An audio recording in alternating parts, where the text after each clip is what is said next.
Just before we start, Laura, Lisa, can one of you just indicate they can hear us okay, please?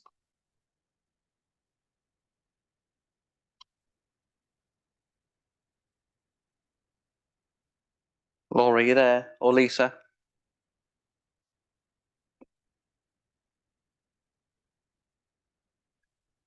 I think that was a yes.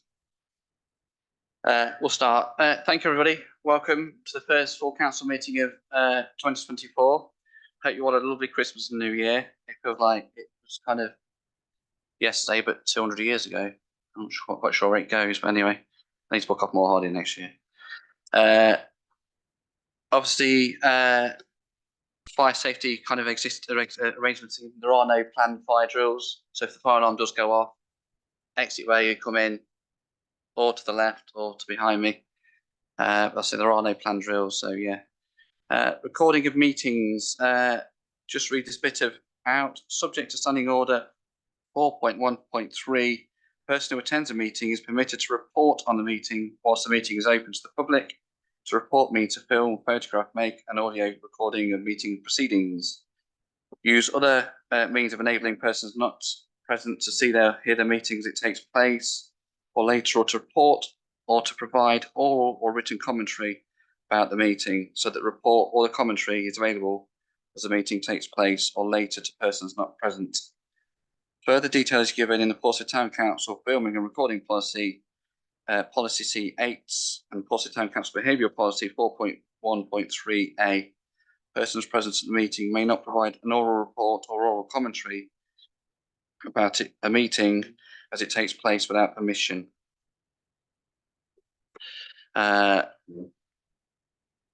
Apologies for absence. We've only got one, which is Carol Preston due to health reasons. So I'm happy to propose that that's accepted. Somebody happy to second? Or thank you. All those in favour? That's a yes. Thank you. Declarations of interest. Tim? Emma? No, no. Janet? Roger? None that I'm aware of. Alan? None that I'm aware of. Bob? None that I'm aware of. David? None that I'm aware of. Martin? None that I'm aware of. Mike? None that I'm aware of. John? Paul? None that I'm aware of. None that I'm aware of. I got everyone's names right. None that I'm aware of. I heard you. You said something else. I said Alan. Oh, sorry. Drop me in it again. We can speak to you, Mike. Just a few updates from me. I'm going to pass the first one on to Mike, Head of Planning, just to give the update on the Portshead Railway line. Yes, thank you, Mr. Chairman. I can report that over the last few weeks, we've had quite a few planning applications going through the planning committee, and it's quite interesting. They're coming from Network Rail and from the Volker Fitzpatrick.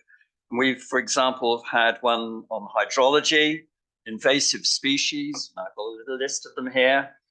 Japanese knotweed and cotton ester, Virginia creeper, Himalayan knotweed, and giant hogweed.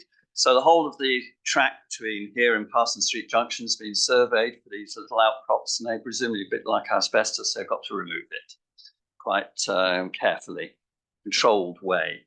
And we've got a cattle creek, that's between the two bridges on Sheepway, that's under the railway, obviously, so the farmer can access the fields on the other side. Diversion of footway and cycle path over in the Pill area by the Avon Road there.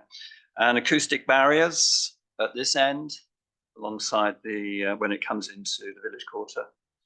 As for the business case, I believe that it's due to be probably signed off around spring, but one of the district councillors will know more about that in view of what happened down at North Somerset Council last week. But it's all looking good, and we might get shovels in the ground at the end of the year, or certainly next. So thank you. Cool. Thank you, Mike. So I think Roger will give a bit better update on that, to what happened at North Somerset last week. Obviously, Slade Road land. Obviously, as we all know, the town council own a piece of land which we've, in the past year or so, put a fantastic new play park on. There's a piece of land to the right of that, which has kind of been derelict for forever, as long as my time in Portishead. I've been here 10 years this year. Obviously, we've been in constant dialogue with North Somerset Council with the assistance of Paul Gardner, ex-town councillor, Nicola, obviously Roger as the district and exec member, fighting the case to get this piece of land removed from the development list. After a long battle and a few battle of wills and a few pushing and a few proddings, the vote was last week within North Somerset that piece of land will be taken off the development list, and there'll be formal negotiations and conversations open with Portishead Town Council to take on that piece of land. Personally, I think it's absolutely fantastic news that we've actually won the battle.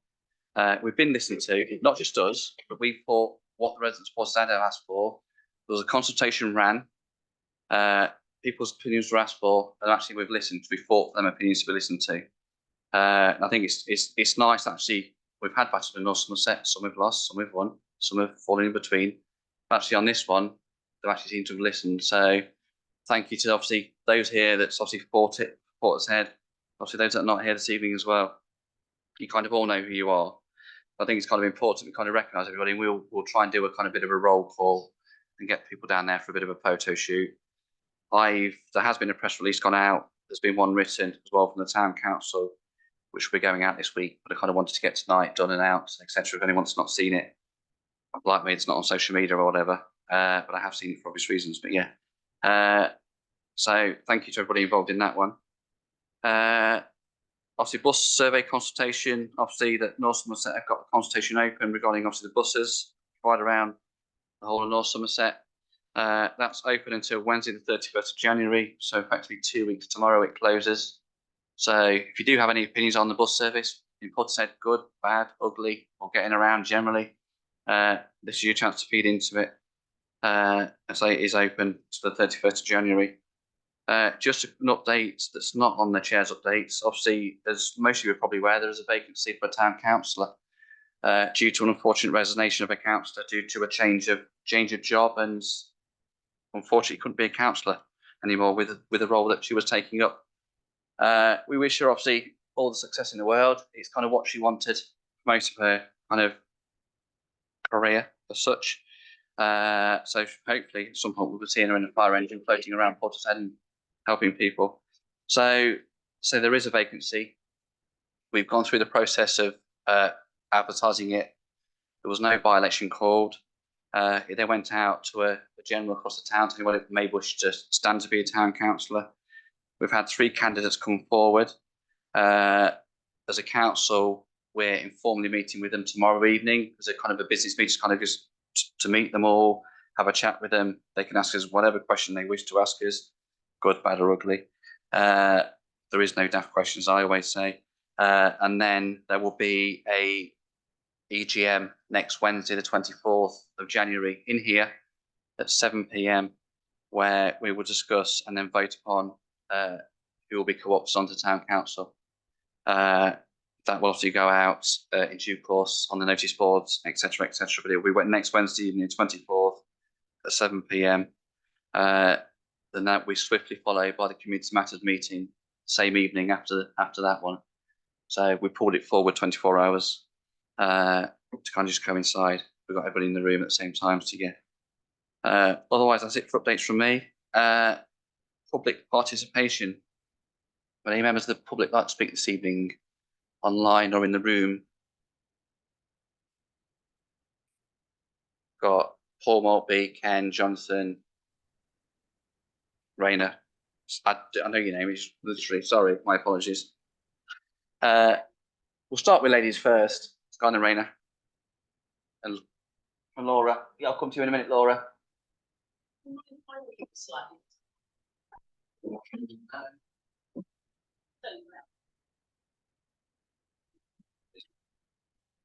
All right, thank you. Many moons ago, when one attended a Portishead Town Council meeting, you could, if you wished, obtain a written copy of the matters that would be discussed at the meeting. I do appreciate that this service cost time and probably led to a lot of wastage, but it was a service to the public. There appears nowadays to be the feeling that everyone, and I do mean everyone, has a computer, and also they wish at all times to consult this online, everything online. Mainly the elderly are bypassed on this. Well, I hate to disillusion you, but really it's not the case that everybody's online. A good 10% of your public is not online, and that is usually the elderly. The fact that this is believed is leading, according to the Bristol Eye Hospital, to a great number of young people being seen because they're not developing the muscles in their eyes that enable them to look at the distance. They're forever looking down at a plastic image. I would like to ask the Portishead Town Council to consider reintroducing the old system, but differently. I also appreciate that time and money are like gold dust, but it could be done. Would the council offer anyone attending the meeting the opportunity to have a paper copy of the matters to be discussed if they book a week in advance of the actual meeting? Should the person not turn up and collect those papers, they would not be able to avail themselves of that facility again. So it's a once off, and if you spoil it, you don't get it again. Too often there's an age discrimination in numerous places, well disguised, but it's there. I and others could name you many instances, but it would be nice if we could offer a facility that is very, very good for elderly people, because they like to see the papers, they'll read them. And if you want to encourage people to come to your meetings, then offer them facilities. But there is that proviso that if you don't come, you don't collect your papers, you don't have that facility again. Thank you.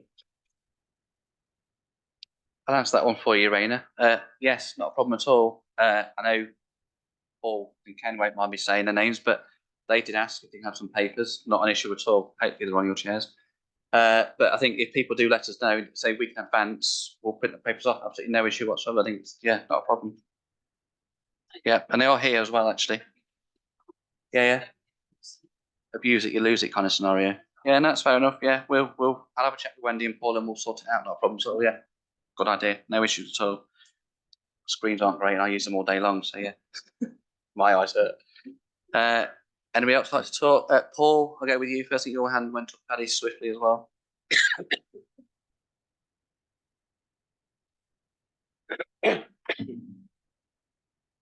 Mine fairly quick, Ben. Can I just mention firstly that whilst I was sat in the car with my good friend Ken, there was two people stood outside in the cold. 3 councillors walked past them, let themselves in and left them out in the cold. Thankfully, Ben, you and Paul were gentlemen, and actually you brought the 2 people in and Paul made sure that we came in afterwards. The 3 councillors walked past them and left them out in the cold. We wonder why there's not people here. So I would like to read this out as a statement on the budget. I would ask that all councillors reject the rise in the precept. This council spends almost £500,000 on staffing, and this could easily be reduced in my view. The council is top heavy with staff, most being paid high salaries, all coming from the public purse. Just some of the positions are the town clerk, the responsible finance officer, the deputy clerk and operations manager, the community relationship manager, the programme carbon reduction and wellbeing manager, the hub facilitator, the wellbeing coordinator, the community halls manager, the communications manager and the office manager. This is in addition to the maintenance, caretakers and cleaners. Whilst of course, and rightly so, the role of the clerk and deputy clerk is a management position, but there are also an additional 5 managers named above. Whilst the council say that the rise is only £6.80 per band a D house, this actually equates to a tin of baby formula milk for a family who are struggling to feed their children. There are people in our town who are destitute and are using food banks. This rise, coupled with the rise from North Somerset, the fire and the police, is unnecessary and certainly excessive. I am sure that most parents would rather pay for food for their children than to pay extra to this council.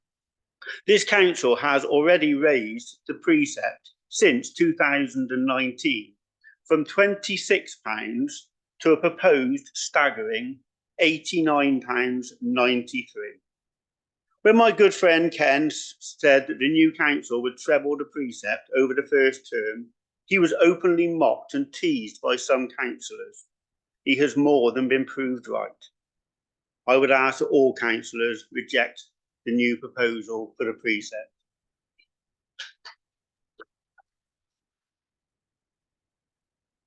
Thank you, Paul. I shall switch to online. Laura? Hi, just a quick audio check. Thumbs up if you can hear me. Yeah, brilliant. I want to thank you for continuing the online provision for me to be able to participate in this meeting. I'm a disabled person and the cold is seriously affecting my ability to get down there tonight. Thank you for this inclusive measure. I was really glad to hear Raina speaking about provision and consideration for the elderly, because they are a group of people with protected characteristic, as am I as a disabled person, and many others. So I wanted to ask whether there had been any progress in appointing a disabilities and equality lead, which does not necessarily have to be a paid position, but just somebody whose role it is to think actively about these sorts of measures to ensure that more people are accommodated for when you're looking to boost engagement with everything the council is doing.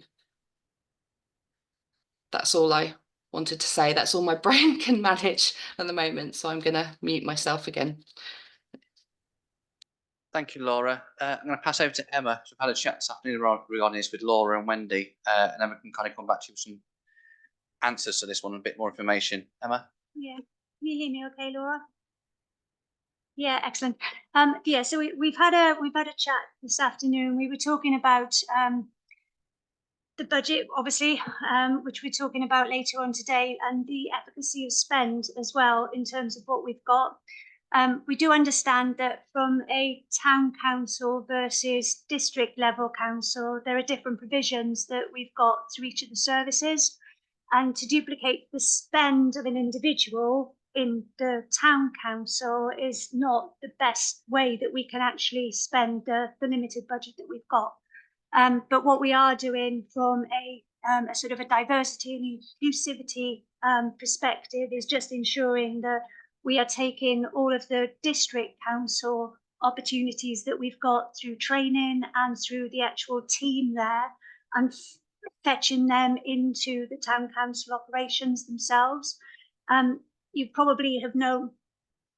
Go on, Laura, sorry. Yeah, I just, in terms of spend, I've mentioned, I think it doesn't necessarily have to be a paid position, but what might be useful is a single web page documenting who people can go to on these matters, and also perhaps just internally an access and inclusion checklist. Just whenever you're running something, have we thought about this? Have we thought about these people? Just for yourselves to look at. That I can't imagine that the spend on creating a single web page or having a checklist for you all to just look at would be too burden. Yeah, no, absolutely. Yeah. Part of the policies that we are looking at this evening that are later on the agenda sort of tie into this. But separately to that, we're also, and we have been for the last sort of 3 or 4 months or so, are revamping all of the project delivery checklists that we've got, formalise those through small scale projects right the way through to larger scale and funded projects as well. So on the basis of that, those checklists that we have will include all of those type, every type of questionnaire that we need to. So we've got those things ready to roll. And anybody can pick them up, and you don't necessarily need to have had a training, instance or done anything to make sure that you are actually targeting everything that we need to do to make sure that all of the provisions for everybody are included.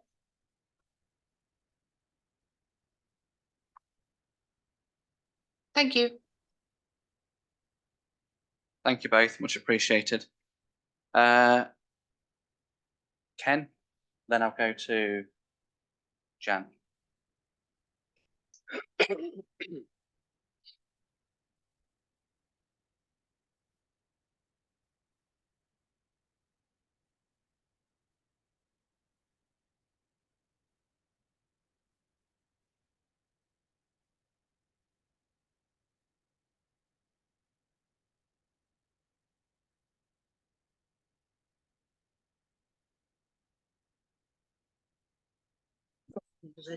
Oh, I must speak. I can speak now. Right. First of all, I want to concur with Councillor Mike Johnson. He was right last week about his comment on the gentleman who does the play equipment. Very expensive. Town clerk, I hope we get an in-depth report from this fellow because he doesn't have to charge a lot of money. And I hope the report gives us heads up about what may need to be spent, etc., etc. But it's a dear job, but I can't see it any way around it because obviously children are involved and we need to be sure that the play equipment is fit for purpose. To answer your question quickly on that one, I looked at this one. I'm putting the mic on so everyone can hear me, but I looked at this one a couple of years ago. You kind of hands tied behind your back slightly with it. Obviously, one, we have to get them done, but two, the point about it is the fact that there are a very small amount of companies that actually do it. So the service they're providing, it's kind of got you by the short and curly is the way I put it. It's like it's hard work, but I take your point. It's That's what they do is a hellish amount of money.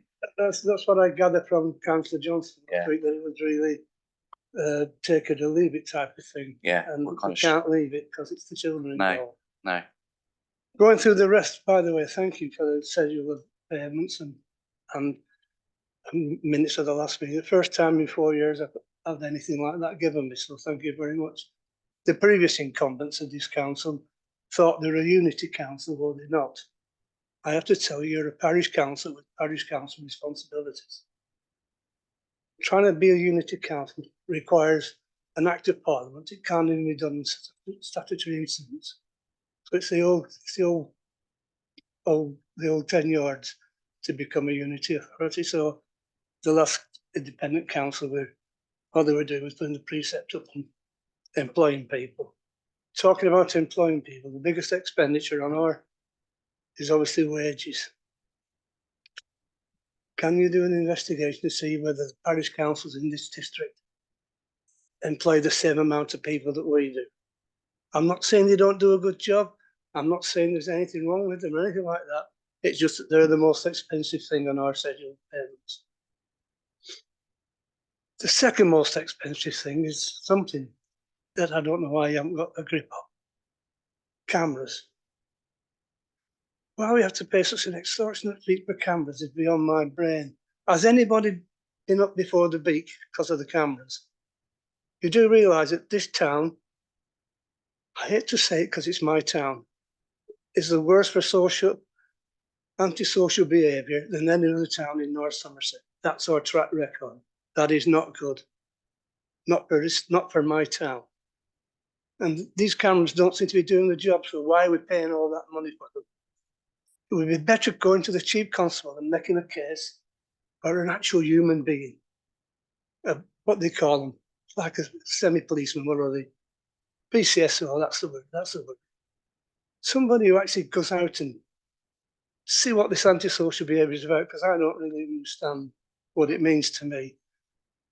And kind of get a grip, because our Portishead to be classed as the worst in North Somerset. Take some getting used to. It's not right for this town. We're better than that. This town is better than that. And we shouldn't be on a list like that at all. And if we have to get a person, the chief constable has got to, can the chief constable, I'll ask the ex-policeman, can the chief constable employ a PCSO for Portishead only? Through Mark Shelford, the police crime commissioner, he's got the purse strings pretty much. And PCSOs that we've got in the town now, hopefully will come back on board for Portishead. There's going to be some changes. Currently, we're aligned with Patchway and Southmead. Oh. So having worked both those areas, I can tell you they get the main. Well, obviously, because I mean, in regards to public order, disorder, stuff like that, and Weston-super-Mare is head and shoulders the worst in North Somerset, especially Wirral, where they've been taking officers down to that area to sort out the problems down there. What I said at the moment, antisocial behaviour, I'm going to curse myself for saying this, antisocial behaviour, etc. is down. And that's because of God's finest policemen's out there at the moment. Cold weather, wet weather, kids hate it. Yeah, yeah. And so the antisocial behaviour is down, shoplifting is down, crime as a rule normally. So I can drops a little sleep bit. safe in my bed tonight, is that what you're telling me? Okay, right. Having said all that, why waste money on cameras that are not doing the job? Why pay some, I don't know who the hell we're paying, but we're paying them an awful lot of money according to this schedule of payments. Why are we doing that and getting no return? You're better off hitting it on the head and taking a chance with the police. The police action. That's my view anyway. And I'm entitled to my view, as you know. Finally, you pay money into something called, I mean, I'm old. You pay something into something called well-being. What the hell is well-being? You know, what is it? You're a parish council. Where is in the parish council records? Are you responsible for well-being? Where is it laid down that you, what is well-being? I know I'm an old git and don't know what these modern terms are. What are we, the council, paying for well-being? What is it? It's a service that helps people, particularly in times of need. Currently, we're in a climate where there is a cost of living crisis. Whether No, there's always. One second, Ken, just 1 second. Yeah. Whether this government want to admit it, we are currently slap bang in the middle of a cost of living crisis. Yeah. People are struggling. People can't put food on the table, etc., etc. This council last year, when the preset did go up last year, we put out there a cost of living fund. It all fills in with a wellbeing thing, where you have the events at the Somerset Hall, people that can come along and get help, support, guidance, etc. That's what it does. I know not everybody likes it, not everybody gets it, fine, but it is there to help people, and it genuinely helps people. Ben, you don't know what poverty is. You really don't. You know, I'm not saying you, but Portishead doesn't know what poverty is. You really don't. You know, you want to go where there is real poverty, and then it may open your eyes. I can't. I'm sorry. You know, it's beyond my head. I don't understand it. I know what poverty is, though. It's not here. That's my view anyway. And I don't think we should be paying towards well-being, whatever it is. I don't think we should be paying towards that. My friend's already said you've gone up, what, 350% already. I mean, how much more are you going to go up? You know, I mean, it's time to cut back. It's time to spend carefully and wisely. And that's all I've got to say. Thank you. Thank you, Ken. Laura's got your hand up. Do you want to come back in, Laura? Yeah, I just thought I could offer something to maybe reassure Ken, to give some more examples of how I work focusing on well-being. So I meet with profoundly disabled people who have all sorts of struggles. I also work with people who are not disabled, but who have ongoing mental health issues. I work with people who do come from impoverished backgrounds or difficult family circumstances. And what I do is I help them make music, either in a group setting or in a one-to-one setting. And it brings them, I believe, a little bit of relief from whatever it is that they are struggling with. It gives them a new skill, it gives them progression, it gives them targets, it gives them a community and just a little bit of fun from away from whatever it might be. So it's not just about poverty, it can be whatever life throws at us. I think Ken's broader point, though, in having some clear statement about what these titles and categories are, would be very helpful. So just a sort of one-liner, what does the wellbeing officer do, or whichever person we're talking about, you know, something to define the purpose and the remit would really go a long way, I think. Thank you, Laura. Just to kind of add to that, obviously, the wellbeing officer that obviously is, you know, employed within the town council isn't paid for by the town council. It's a North Somerset Council initiative across the whole of North Somerset. And our wellbeing officer, Laura, is absolutely fantastic at what she does. And we are one of the most successful wellbeing teams in the whole of North Somerset. We pulled it together like the rest of them haven't, to be quite blunt. And one of them even did get given the funds for it, and they don't even have a posting log because the person quit. Which is sad, because the people of the town are suffering. Nobody else, the people of the town are suffering. So it's a multitude of things. I take your point, Ken, take your point, Laura, but it is a multitude of things that the wellbeing officer does. And if, you know, we can share the report that we see on the Community Matters every month about what Laura does in her outreach around the town, to the groups, the people, etc. We have to help somewhere. And yes, this town may not be poverty stricken like some are around the country and around the world, but there are still people in this town that struggle, and everyone needs help, whether it be mental health help, financial help, whatever it may be. There's people that need help, and that's what these wellbeing people do. They help to pull some of the strings to make sure people come together. Janet, just one thing on this one. If anyone is interested, tomorrow night there is a wellbeing workshop at 7 o'clock, identifying issues with chronic pain. It is free to go to. It hasn't been paid for by Portishead Town Council. There was a grant given for it, so it's not costing us anything, but it's there for if anyone wants to come tomorrow night at 7. Thank you. It's in this hall. In here, yeah. Final clarification for me, I just needed to make clear, I am not the Laura that Ben was talking about. I am not the wellbeing coordinator. I just work focusing on wellbeing. Yeah, sorry, Laura. I forgot you were behind me as such for 2 seconds, sorry. Yeah, it's a different Laura. Jan.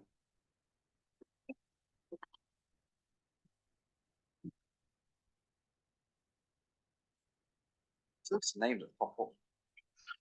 Thanks. This is a response from Portishead Senior Forum from your reply to the last meeting that I came to, which was last August, your reply, where you're saying you didn't want to answer the questions put to you and the matter is now closed.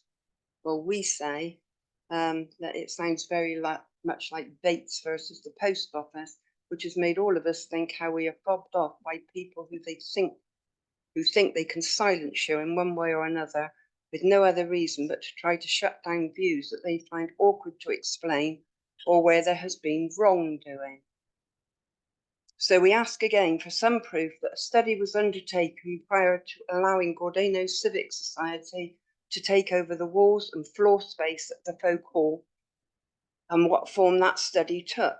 How you allowed large obstacles to be stored in the hall, disregarding the safety of people with physical or sensory disabilities, and forcing hirers to work around the limited space that leaves at the entrance doors.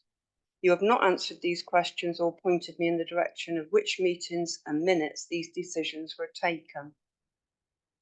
When asked why the large railway box was there and who had allowed it, you answered it's here because WCMP Railway Group are dedicated to preservation of the railway. So that was the answer to that. So what next? A train? So once again, why is it here? You said a previous clerk had allowed it. A clerk is a servant of the council, not the other way round, and is responsible for upkeep and maintenance. So that would be very unlikely.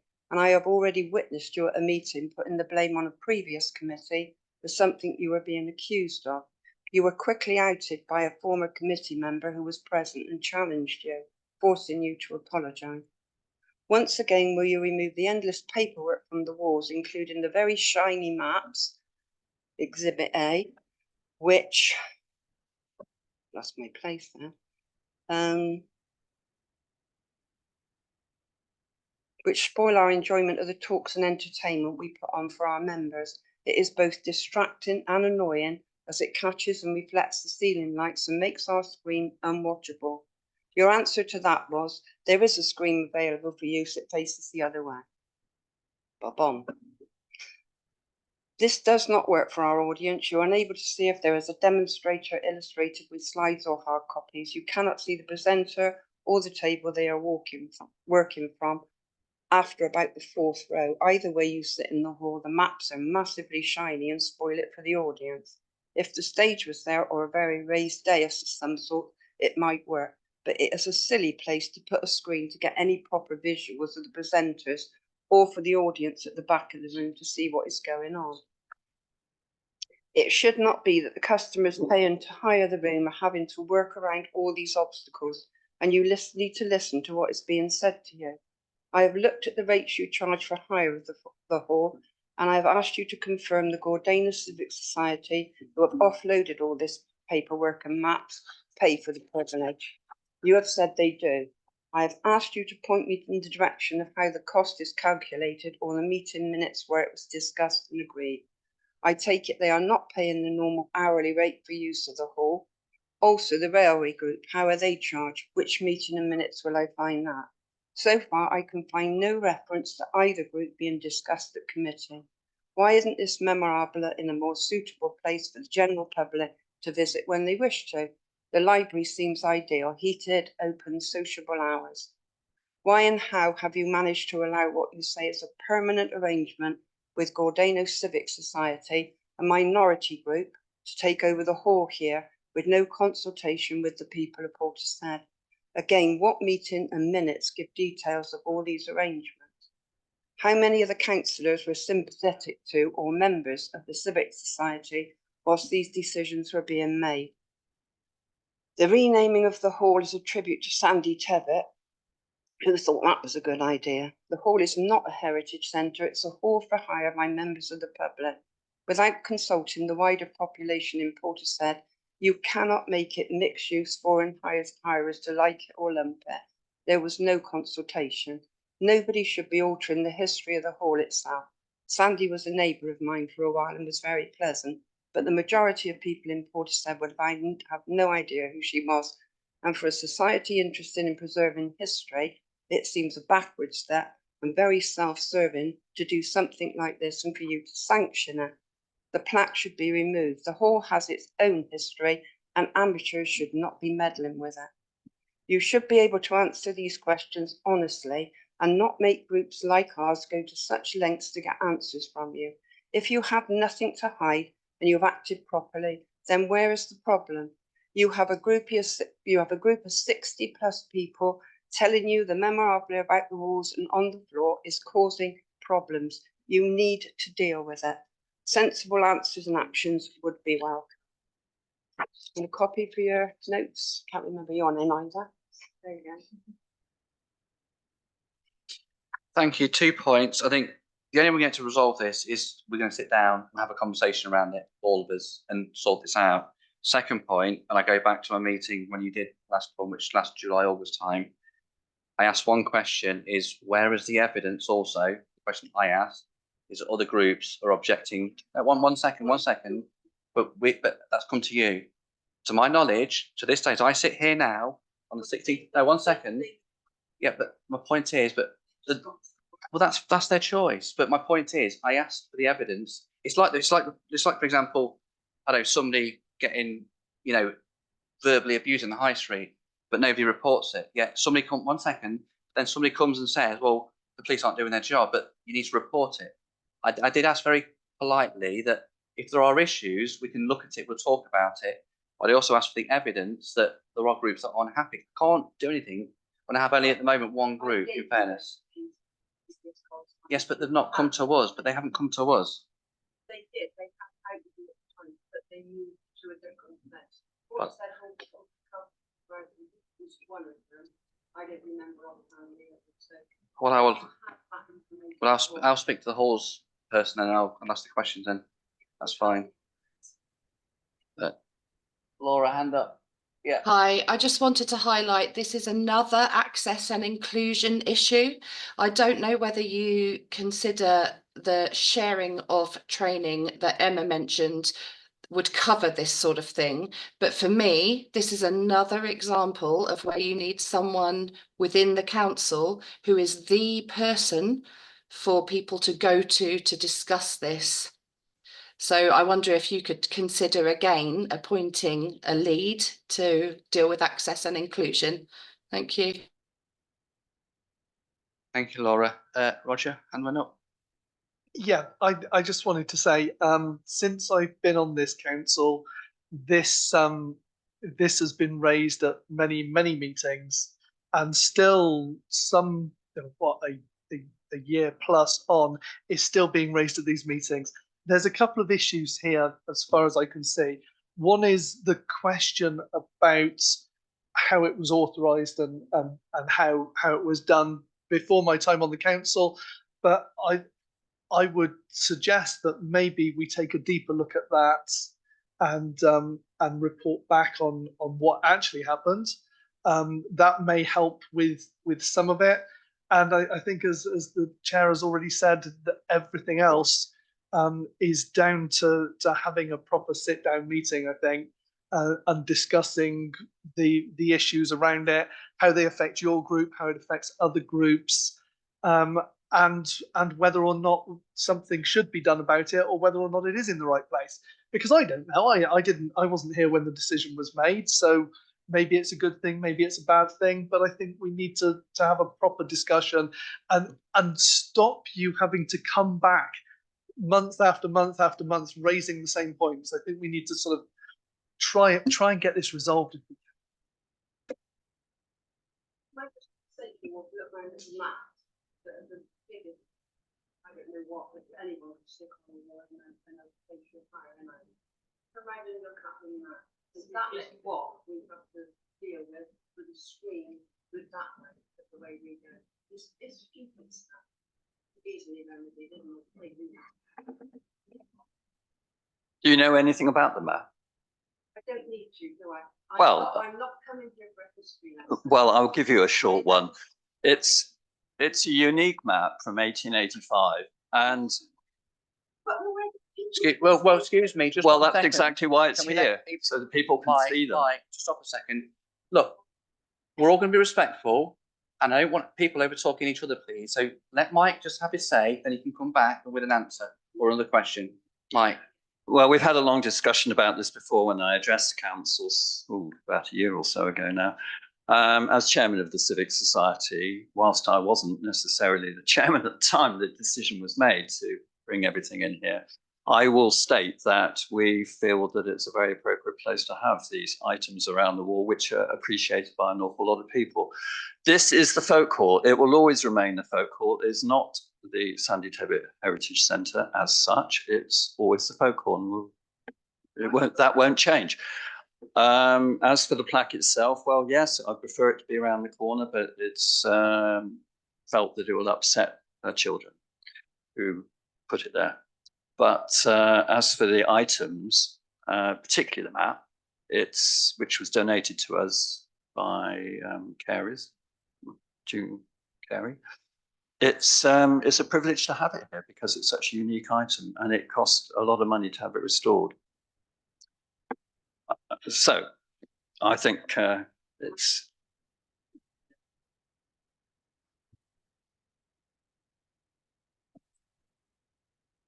That's that's nice, isn't it? If this was a museum, it's in the right place, isn't it? It's not. This is a hall for hire. It's for people who hire it for their own entertainment. We don't come in here and look around these walls. I've never seen anyone in our group show any interest in anything. Well, that's very sad to hear. Don't talk while I'm talking.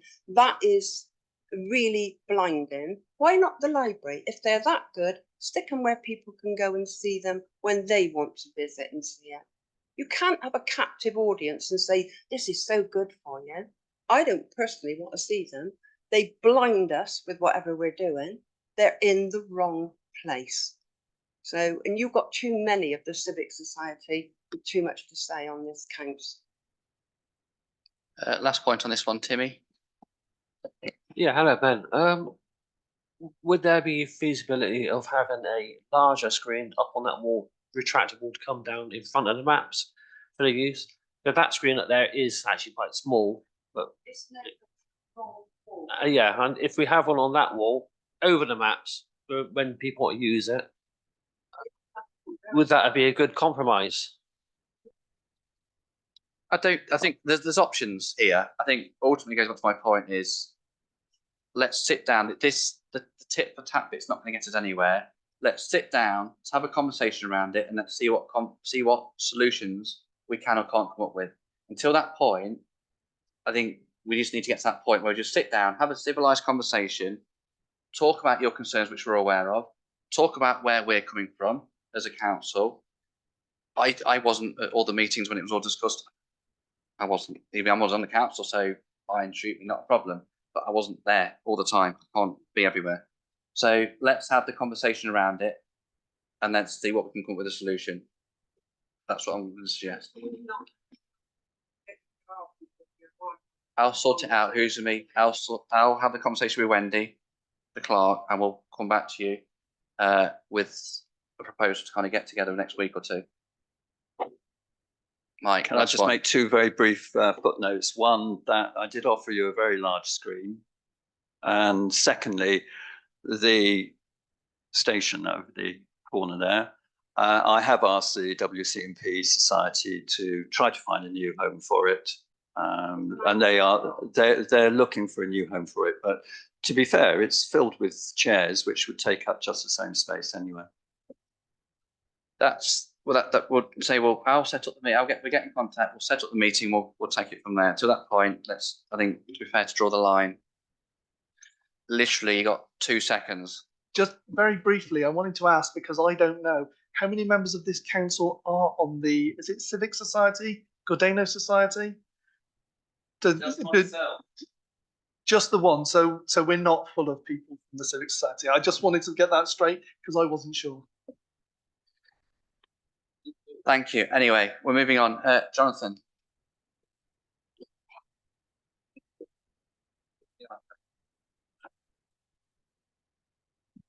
Hello. Well, what a pleasure to be back here. I've missed the cut and thrust of these council meetings, got to be said. Just a quick thing tonight, mercifully. It's just to say good news about North Somerset Council taking Slade Road Field off the development list. To be honest with you, while Portishead was pretty much formed on the basis of trying to save Slade Road Field. Now that saviour has come with a caveat that North Somerset Council want Portishead Town Council to do something about the field within 2 years. Otherwise, they will consider putting it back on the development list, but I don't know. But I just want to hand this out to you, and I will be emailing a copy of this to all councillors. That essentially that's a rough idea of what we think could be done with Slade Road Field.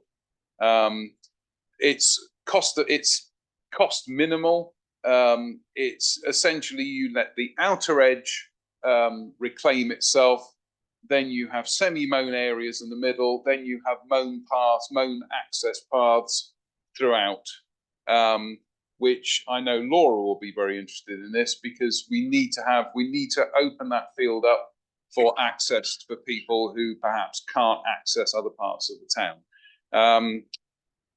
And that's essentially it. It's you know where to find us when it comes to ideas and things for Slade Road Field. But it's fabulous that North Somerset Council have seen sense.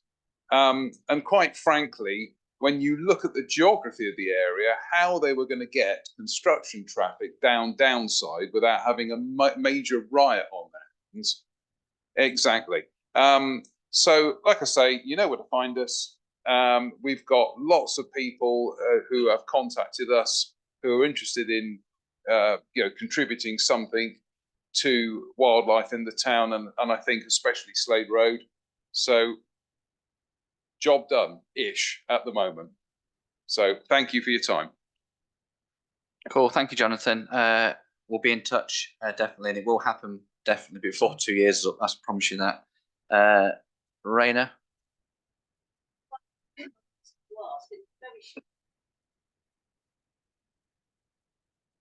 Sorry, I wanted to.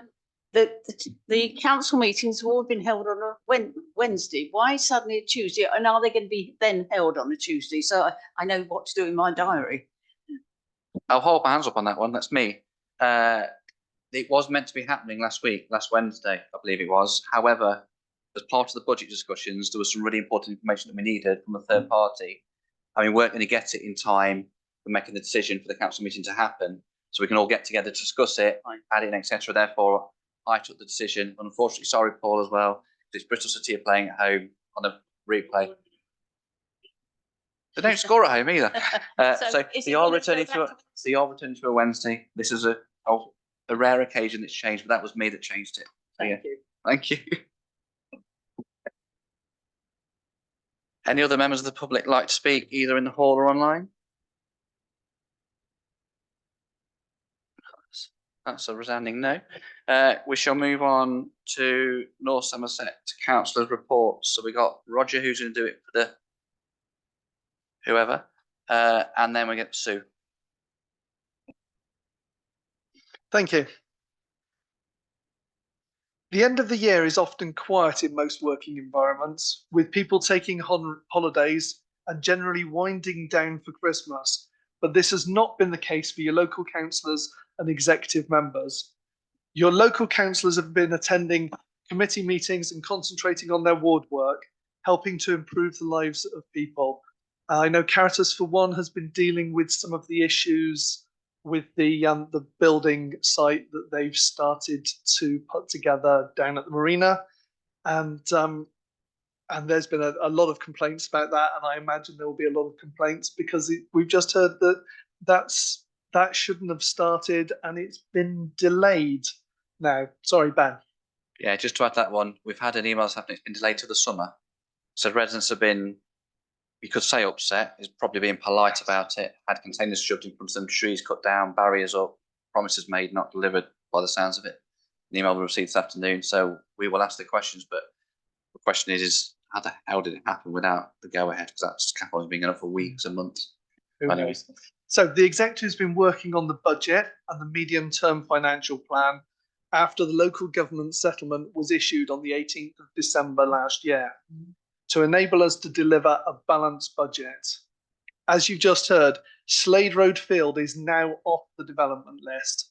The 23 new homes proposed for this site will also be removed from the development plan and not just relocated elsewhere. I would like to thank the public, as well as town councillors, past and present, for keeping up the pressure, and of course, executive members for recognising the importance of public open space to the residents of Portishead. I look forward to Portishead Town Council developing a plan for this area in conjunction with the residents. And it looks like they've already started, which is great. We've reached a milestone for Portishead Railway with the development of the final business plan for submission to the Department of Transport. This, if accepted, will release the funding so that work can begin on construction. The planned route is from Portishead to Temple Meads via Pill, Ashton Gate and Parsons Street. We need to continue pressure for the station to have suitable cover for waiting passengers, local transport links, cycle lockers, disabled access and toilets. If the plan is accepted, then spades can be in the ground as early as this August. In my role as town and parish liaison, I've been working in partnership with town councils to achieve the best outcomes for our areas, fostering an open and frank discussion on the future of our services and who is best placed to deliver those services. This will ensure that you have more control over your local services. North Somerset Customer Services have completed the recruitment of a business analyst on a 12-month contract. This was needed to help improve the outcomes from our customer services teams, an area where you told us that improvement is required. We do listen to your concerns. Last week, I held our first executive cross-portfolio meeting, bringing greater understanding and cooperation between executive members. I am sure that this will help to achieve new solutions and better decision-making going forward. Was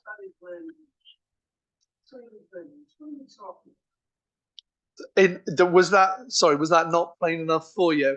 We will hold meetings where we discuss issues that fall across our portfolios, so that nobody can say that that wasn't in my portfolio.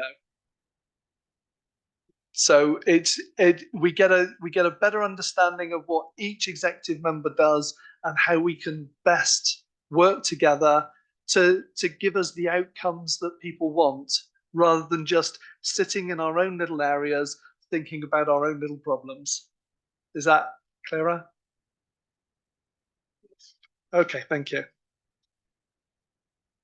This financial year, so you made me lose my place now, hang on. This financial year has seen new pressures on services, with children's services registering a significant overspend. We have therefore put emergency spending restrictions in place and a recruitment freeze, as well as tighter controls on incidental spending. We are using reserves to balance this year's budget. Regarding next year's budget, the government award has again been reduced in real terms. We have received one of the lowest awards in the country. This means that more money will have to be raised from local taxation to even stand still. Council tax is likely to increase by about 6 or 7%. If our award had been in line with the national average, then North Somerset Council would have received an extra £37 million, which is enough money to do all the outstanding road repairs in North Somerset. Instead, we are left looking for ways to increase our income by making additional charges to residents for things like parking and paid for social care services, or for ways to further reduce our outgoings by cutting services or looking to stop some services altogether. The local government association.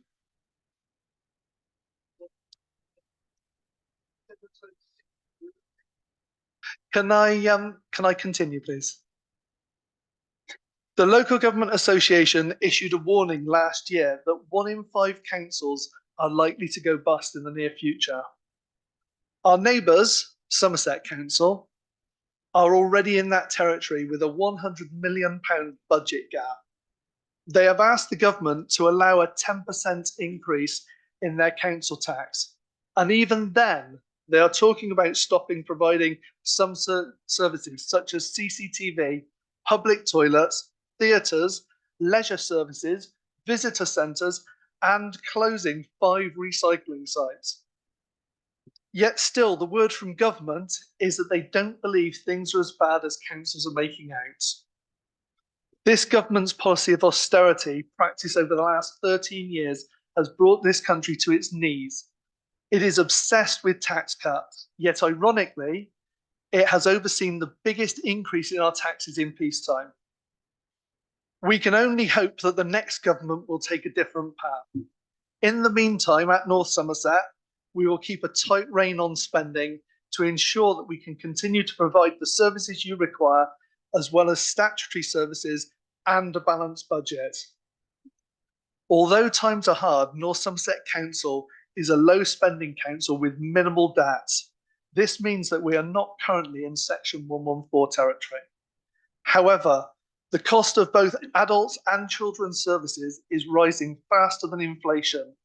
This places significant pressure on the budget, yet we are confident that we can continue to provide a balanced budget in the medium term. However, this pressure cannot be endured indefinitely. The local government funding settlement must be changed. Please write to your MP for a fair settlement for North Somerset. And remember these government cuts at the next general election. Thank you, Roger. Sue?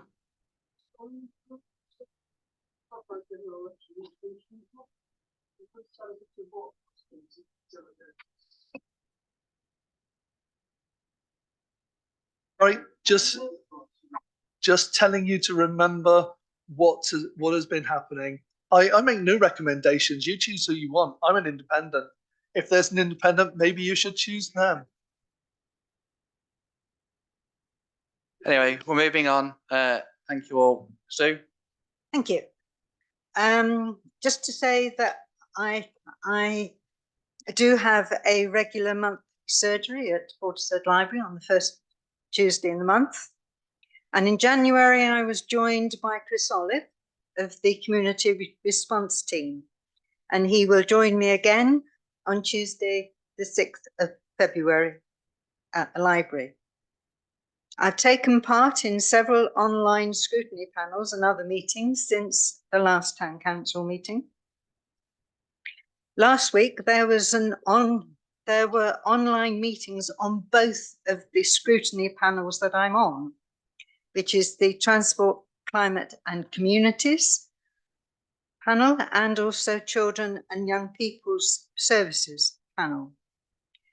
And on that committee, we were actually looking at the recruitment and retention of social workers, of which there is a shortage and it is affecting what can be done, and also the effect on the existing social workers as well.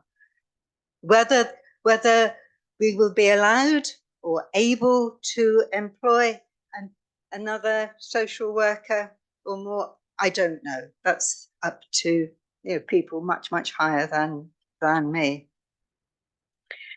I've done lots of casework, and recently I complained, as I'm sure a lot of others have, about the state of town, about the state of Down Road, from where they recently finished the resurfacing of West Hill and the beginning of Down Road to the pedestrian crossing outside High Down School. That particular area, I'm sure many of us, as we drive along there, it is a bit like a roller coaster.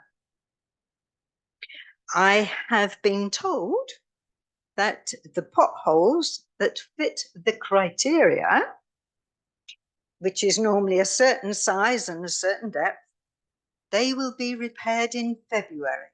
So watch this space. Thank you. Thank you, Sue.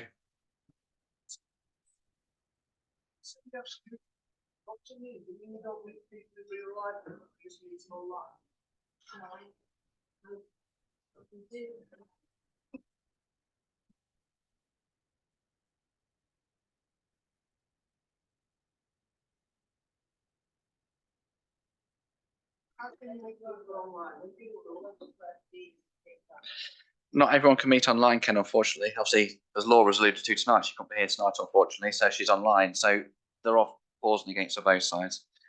Right, I'm switching around the agenda slightly tonight. So item 8 will now become item 7, the budget presentation. John,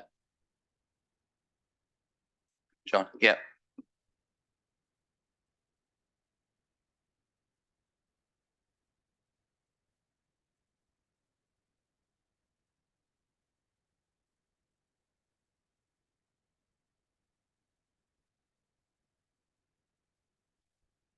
Okay. Good evening, everybody. Welcome to next year's budget. Can I ask you all, if you wish to challenge any point or to raise questions, can you please wait until the presentation is finished?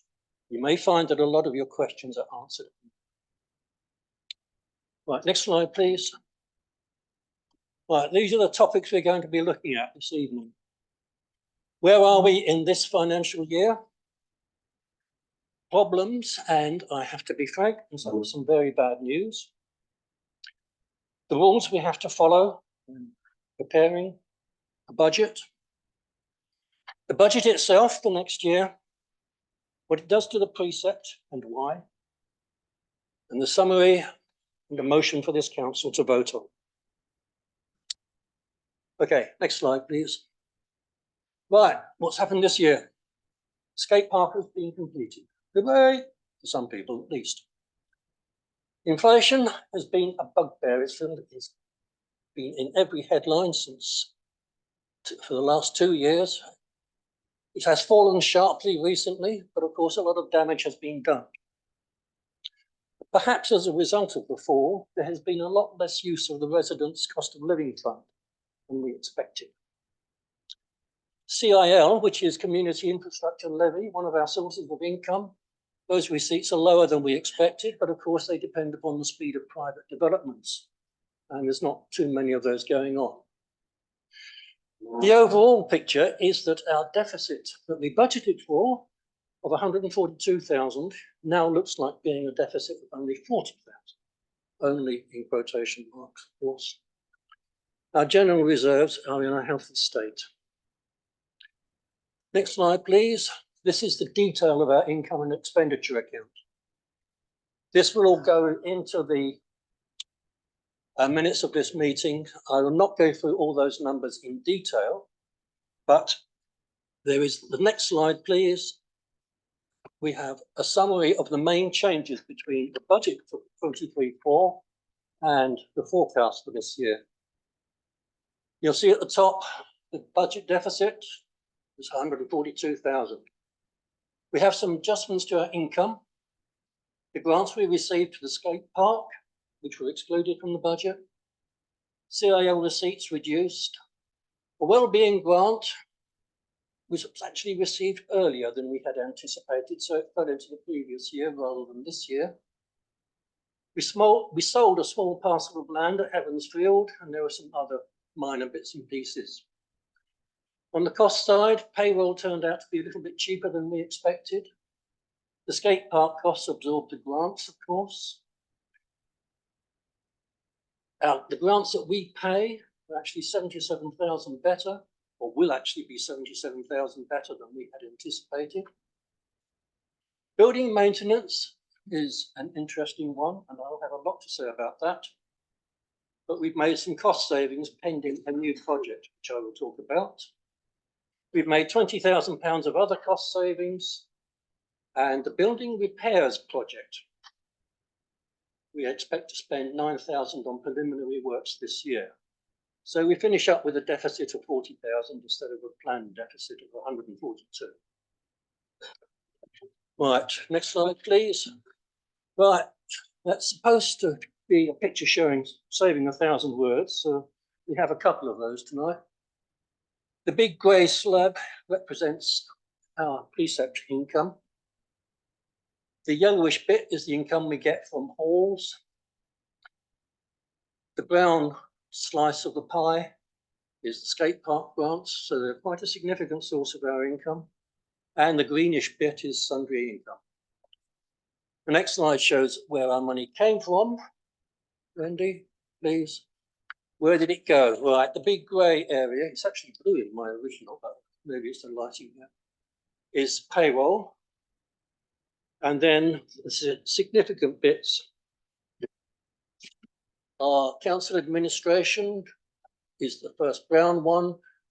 There's a sort of pucey coloured one really, which is building costs. A big one, which is outdoor leisure.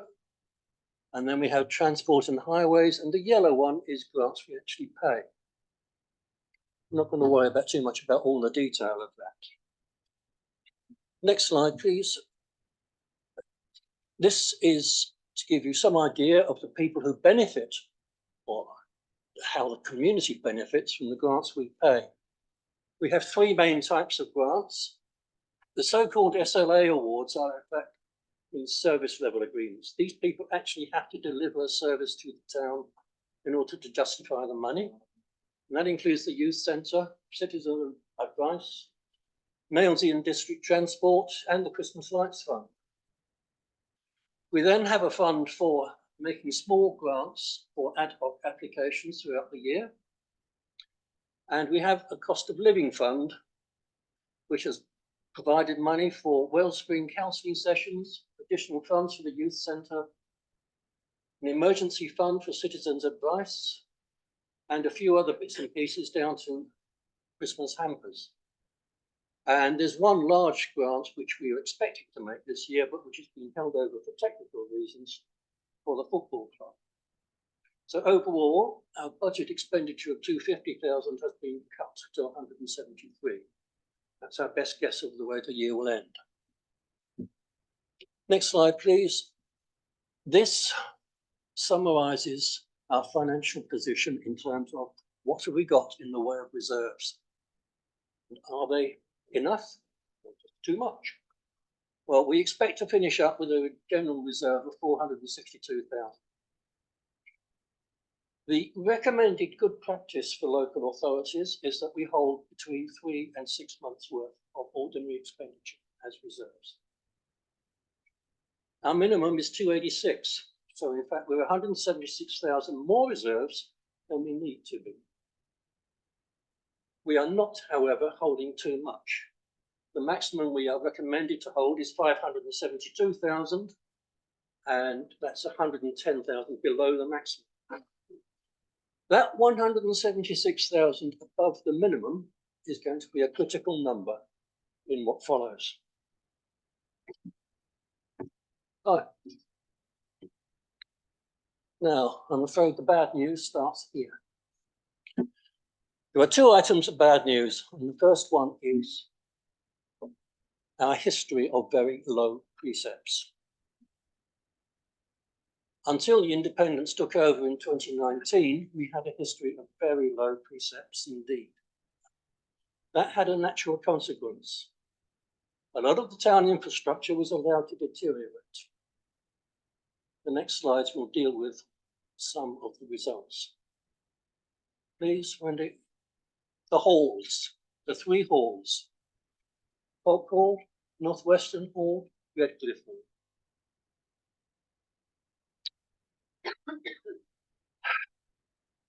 Next slide, please. The problem is that they've all been neglected. The Folk Hall and Redcliffe Hall have been largely neglected since the late 1990s. Northwestern Hall has been largely neglected since it was built. The last council commissioned independent surveys of all 3 from both surveyors and fire experts. The total of their reports runs to approximately 380 pages. I know I've read them all myself. I didn't claim to understand everything though. The surveys show that none of the halls comply with current fire regulations. They don't comply with workplace legislation. They all have issues affecting the safety of staff, councillors and the public.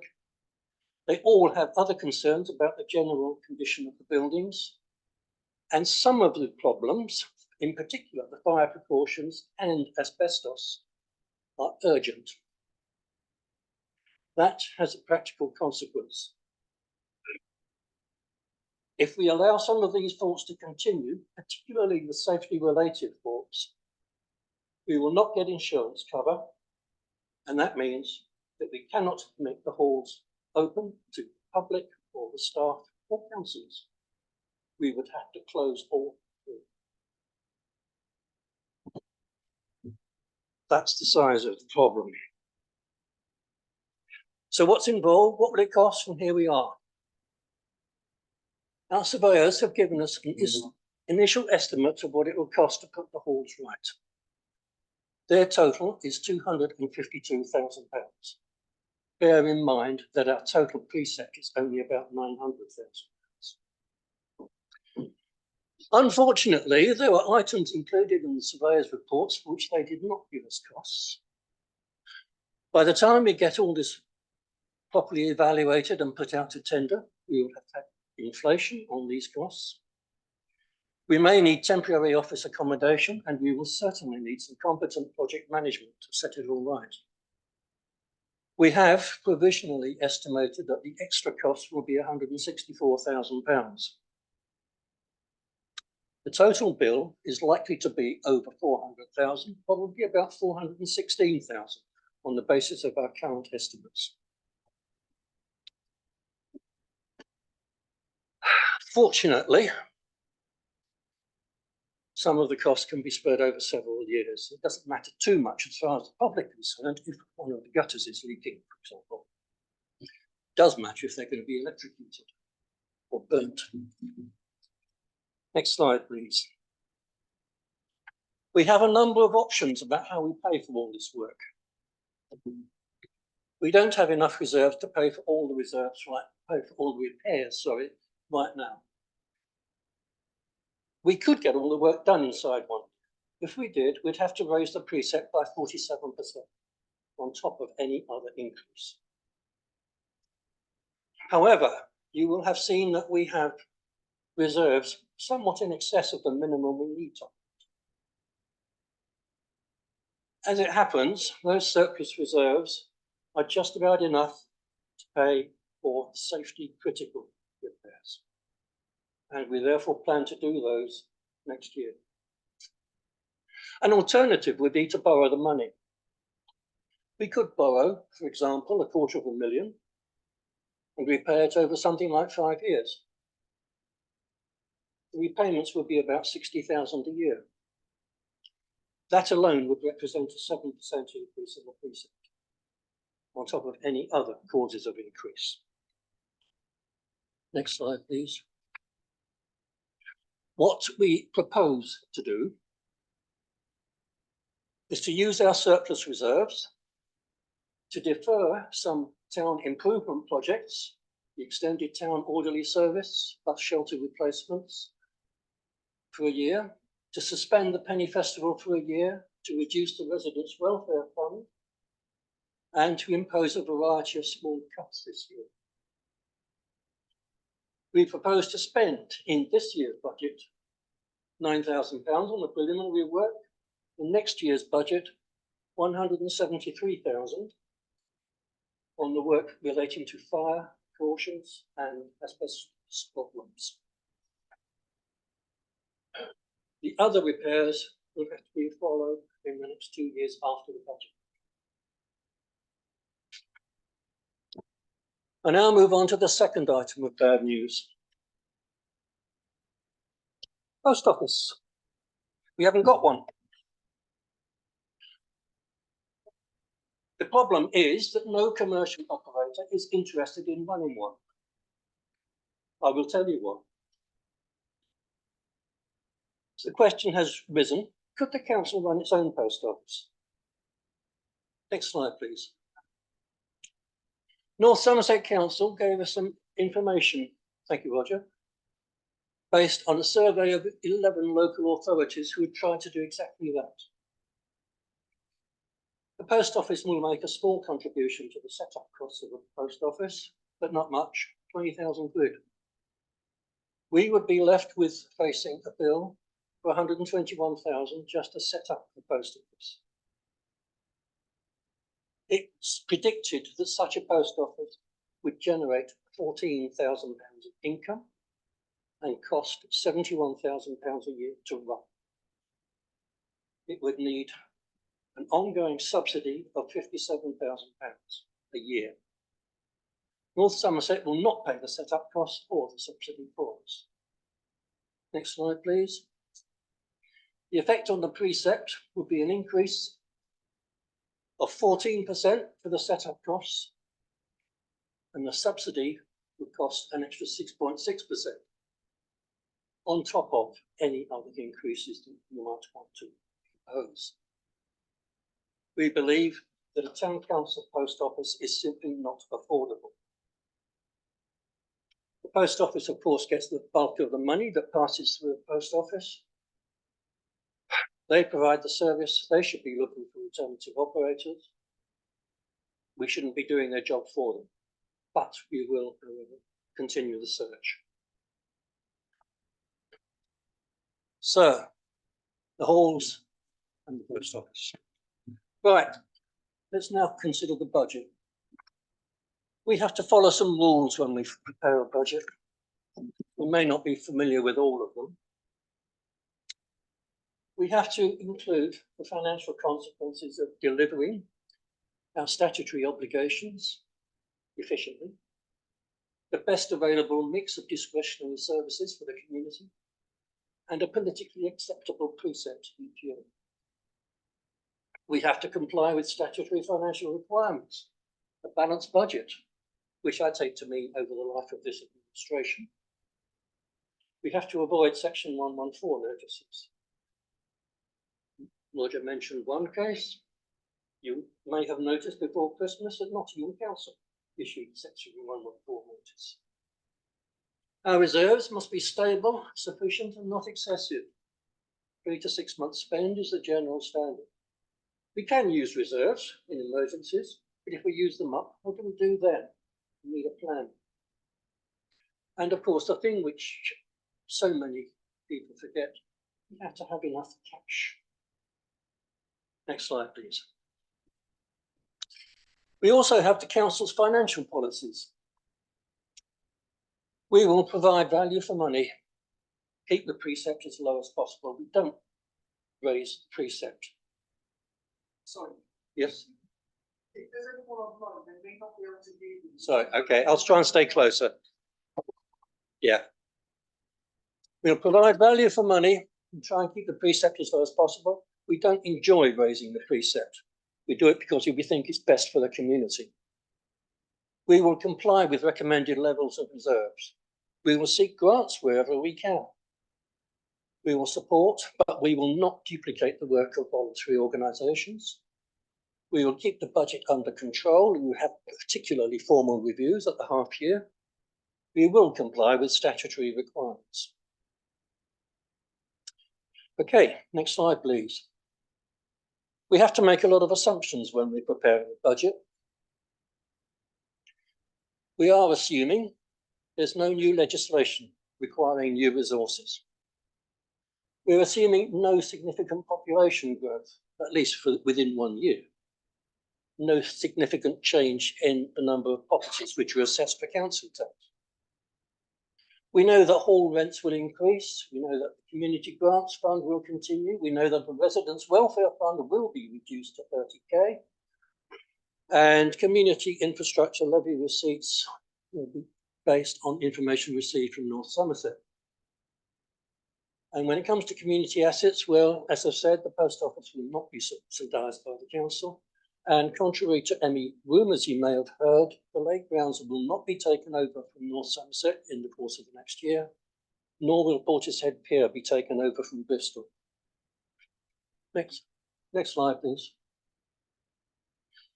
Right, we have to make assumptions about things like inflation rates, interest rates, and so on. We are assuming 5% inflation on just about all our sources of expenditure. We will assume 2.5% on bank deposits. I know that inflation measured by the CPI peaked at 11% just over a year ago, and in November, last November, was down to 3.9%. But of course, we're looking at future inflation here, and there's enough going on in the Middle East to make future inflation rates extremely uncertain. As for pay rates, they are set in national negotiations. We are powerless to influence them. The last round of pay increases cost us approximately 8%. Next slide, please. And budgets are basically guesses about the future. No one ever gets a budget perfectly right. They're all surrounded by risks. The risks that we face in particular are inflation. We might be too optimistic when we say 5%. A continued local economic downturn, maybe more people will need access to the cost of living fund. The hall repairs were a massive risk. The cost may well exceed budget estimates, and when the work is being done, new problems may emerge. The hall's income may be affected if we have to close the halls temporarily. We're also responsible for the youth centre building. We have a landlord's repairing obligations there. Other risks include things like the loss of skilled staff, lower interest rates on bank deposits if inflation should fall. Maybe there'll be new legislation. Hope not. There might be another pandemic. Who knows? There's lots of uncertainty. Next slide, please. It's not all doom and gloom, though. There are opportunities open to us. Seeking grants, looking for cost savings, efficiency gains, value for money, however you like to call it. Making sure we get the best of our money on deposit. Now that we have a neighbourhood plan that has been approved, we qualify for enhanced CIL receipts. We will use unspent Section 106 and CIL money wherever we can. We will have to be imaginative. We will work closely with voluntary organisations. And as was mentioned earlier, there might be a change of UK government at that general election. There might even be a review of local authority funding. Right.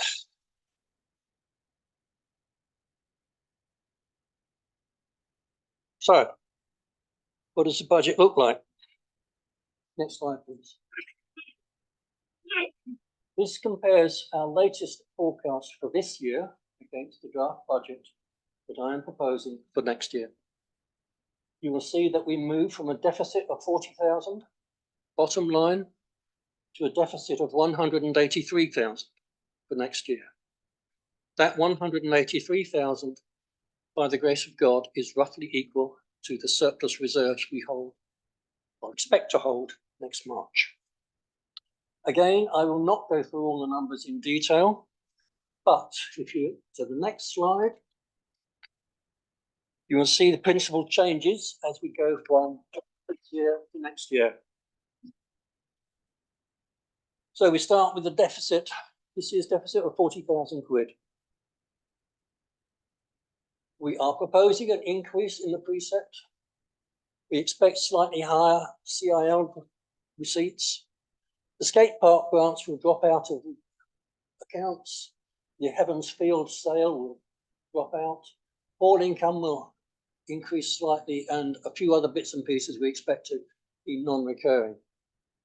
On the cost side, payroll will increase, but it's a national settlement, so we don't know how much it's going to be. And in fact, it doesn't actually get told to us until we're about halfway through the year. The skate park costs, the construction costs will drop out. We will, of course, have maintenance costs. Grants that we pay will probably increase a bit. Town maintenance will cost more. Bin replacements and grounds maintenance.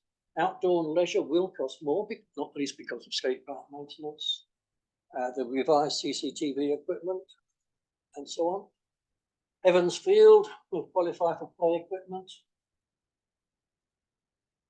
But we have found £50,000 of cost savings elsewhere, which helps to offset it. And the work on the 3 halls will increase our cost by 164,000 next year. And that brings us to our deficit of 183,000 that we are budgeting for.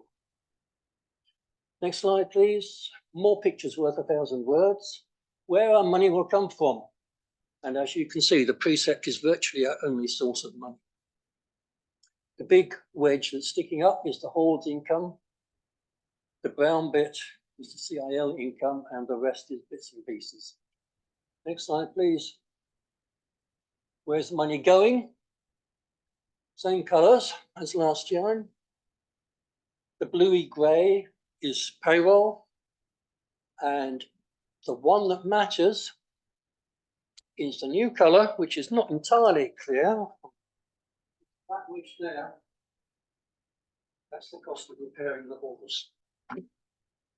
If you look at the next slide, please, the cost profiles for the 2 years compared side by side, and you will see how much everything has to be squashed up to make way for the halls.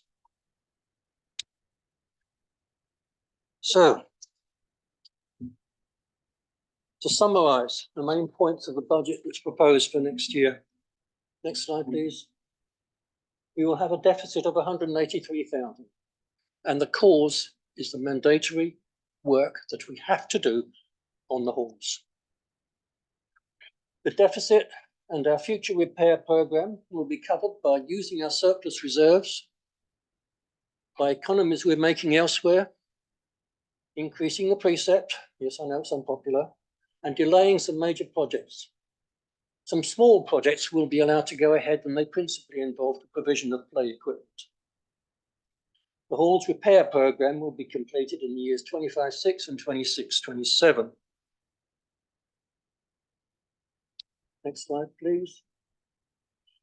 And this tells you what our position is expected to be by the end of the budget year. It's compared to those which we expect for the current year. Our general reserves will drop from 462 to 324,000. It's still just above the minimum recommended requirement. We have a safety margin of just 23,000. And we are a long, long way below maximum allowed. So you can see that our financial position has moved from the comfortable side of the recommended range right down to scraping along the bottom of the recommended range. Next slide, please.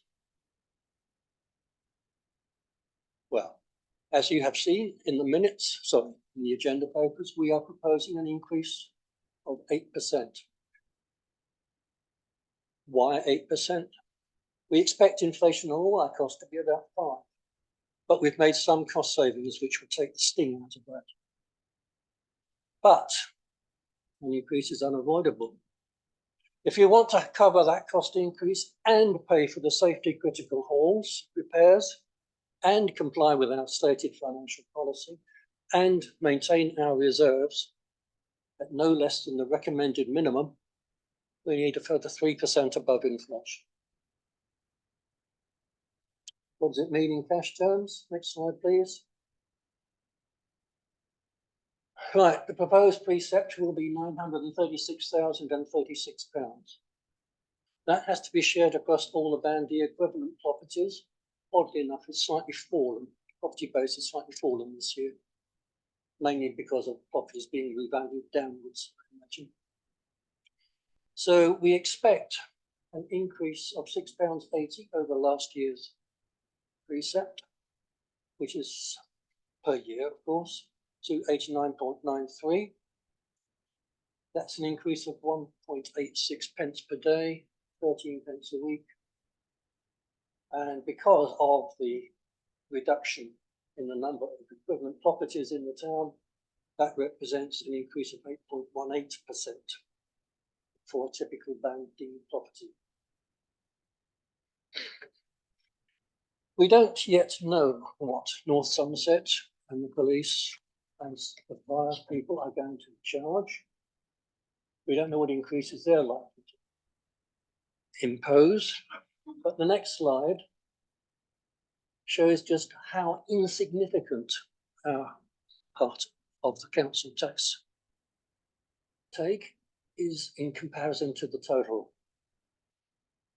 The big wedge there, the orangey bit, is what North Somerset take. The dark yellow is what they take for adult social care. The yellow bit is the police. The green bit is the fire service. And we are that tiny little blue bit at the top. And we represent only 4% of the total tax bill. I don't suppose that percentage will change very much when all next year's figures are announced. Okay, so to sum up, let's see, next slide, please. If the draft budget is approved, the hall repairs programme will be well established. Some projects will be delayed for a year. We will continue searching for a new post office. We will avoid falling into debt. Precept will increase by 8% and the reserves will be just within recommended limits. I therefore propose the following motion for council. Next slide, please. And this is in the text of the agenda papers. that we set the Band D property charge at £89.93 per Band D household per annum, subject to North Somerset agreement. Thank you. One second, Ken, 1 second. Thank you, John. It's been a tough gig. Whether people agree with us or not, whether people like it or not, it's a tough gig trying to agree a budget for the best part of 28,000 people in this town. Do we all agree all the way along the train? Hell no. Have we had disagreements? Yes. We'll find out in the next few minutes what's going to happen. But ultimately, I want to thank John personally because he put an immense amount of work into this. It really has been a real task to put this together. It isn't straightforward. It genuinely isn't. It's not as simple as everyone may think it is. But it is what it is. Obviously, Wendy, for the support of Wendy, Rachel, financial officer as well, and obviously Paul and every other councillor that's kind of been involved in it. It's been a marathon to get to this point, which we started, believe it or not, discussing this last August.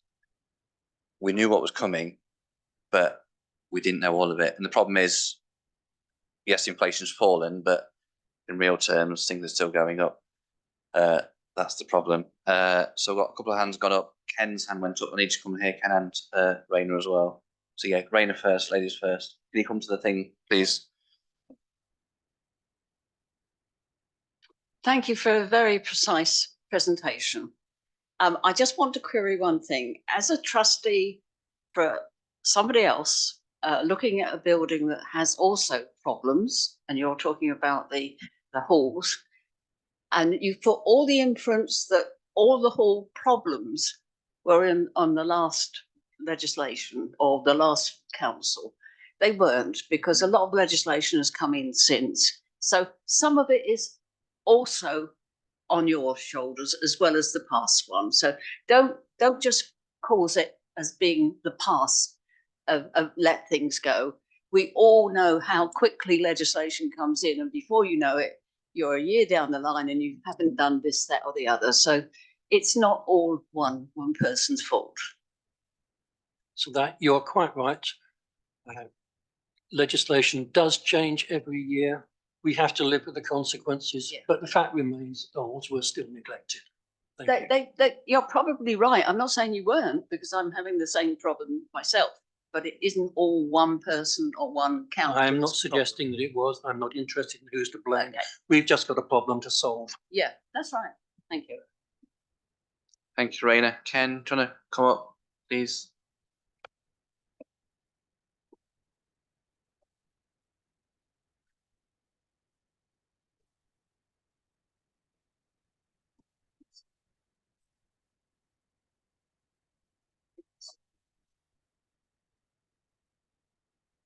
My question's simple. I live top of Avonway. I live in Down Road, and I passed that hall. Well, when I used to work, I used to pass it every day, but now I don't work. I pass it periodically. I've never seen it being used, to be honest. I mean, it probably is, but do we make any money out of it? If not, why don't we just sell these halls, just sell them, get rid of them? If they're in such a bad state, I mean, by the way, your presentation was very clear and precise. And it's the best presentation I've ever heard in this hall, to be honest. Thank you. But get shut of these halls. If they're the bugbear that's holding everything back, sell them. How much opposition will there be in the town if you sell them? I mean, I'm not going to go in. I'm not going to open barricades for these halls. Definitely not. You know, there's more important things in this town than these halls that are not used. This is the main hall in Portishead. This is the folk hall where we all meet and talk rubbish like we do now, you know. But can you sell them or not? I mean, nobody would buy them in that state for a start, but I would sell them for £1. I don't know whether we have the legal authority to sell them or not. I can tell you that none of them cover their running costs when you take into account all rentals that we charge. Well, I hate to be cruel. If we did charge, they would probably become unaffordable for most of the local organisation. Keep the youth club, keep the scout up, sell everything else. That's what I would do. I mean, and use this as the main call for people doing that. I suspect that if we discover new problems as the work proceeds on the halls, you may well be forced into that kind of situation. But it's too soon to tell at the moment. Okay, thank you anyway. Ken, I presume you're talking about the Avon Way Hall, which was North Somerset Council's responsibility. And as I understand, they have put it on a permanent lease to one of the Portishead church groups. Well, So that's out of everyone's hands now. well, but that's not on the list then that needs repair then. No, it's not. So we're looking at that one up North Western and Ratcliffe Bay. Western, Redcliffe Bay and this. Well, this one I will keep, the other two I'd sell. Simple as that, you know, I mean, I'm sorry to sound so cruel, but, you know. Okay, I think the problem is, Ken, that this hall has, unfortunately, the biggest batch of costs. This is the one that's hemorrhaging the money they all are, but this one is, it absolutely gazumps the other two. So yeah, thank you, Ken, John and Mike. Paul?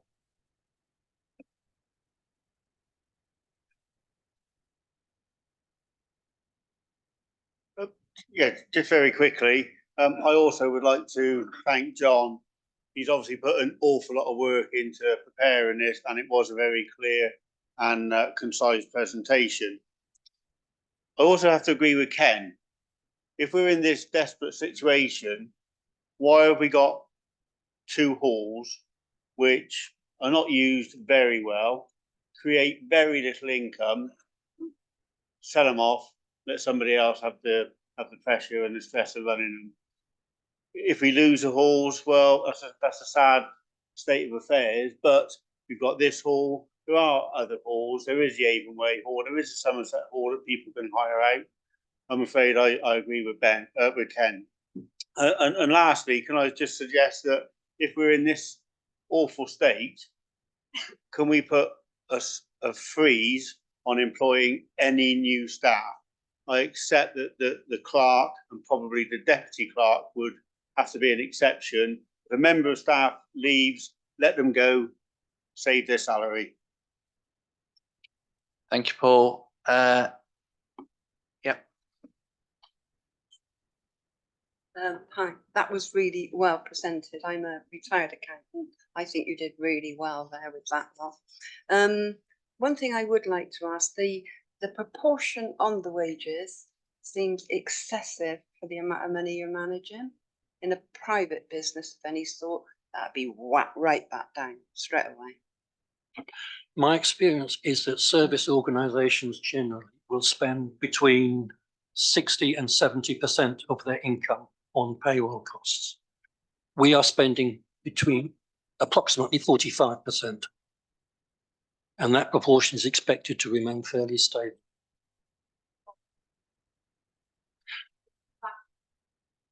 I'm not that familiar with the history. It has increased if we're going to provide services, well, it has to increase if we're going to provide services that people want and use. And I think John's point is, whether anyone in here agrees or disagrees, this council and the one before it has provided a lot more than the previous councils. And I'm going to say, because what I believe, whether people disagree with me, that's fine. Everyone's allowed their opinion, but we've delivered a lot more. Well, it has, but what doesn't cost? We've delivered a skate park for one. It was never delivered. And there wasn't people always against it, but it was never delivered. We've delivered, we've had the Penny Festival, which has helped people. Yes, it costs money, but it's helped people that can't afford to go to other things and do other things. We help the Christmas lights, we help the youth centre, the cost of living. Well, yes, we have, but we've had to naturally put it up because things don't stand still. Everyone's been absolutely decimated in the past year or two by the whole inflation malarkey. So I think we ultimately have to put things up. I'll come to you in a second, Sue and David. I was just going to respond to the question about the percentage spent on staff costs, because I know that's an emotive and important issue. There's a question I asked myself when I was first elected. So I looked at, I think it's about 10 town councils from around the country with serving populations about the size of Portishead, 28,000, something like that. We certainly don't spend the most as a percentage of our precept on staff salaries, and we don't spend the least. We're somewhere in the middle. So compared to other authorities, we're not a complete outlier. Thank you, David. Sue?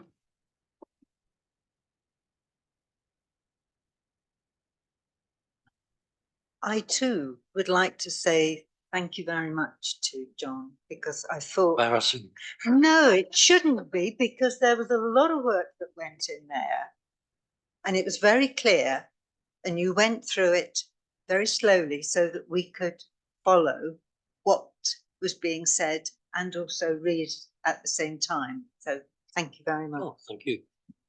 What I would like to ask, because I am not sure, is when talking about the other two halls that are run and owned by the town council, are all of the days and hours and everything, are they all filled? So this hall, I think, is constantly being used, but I don't know about the other two halls, and I would be interested in finding out. Thank you very much.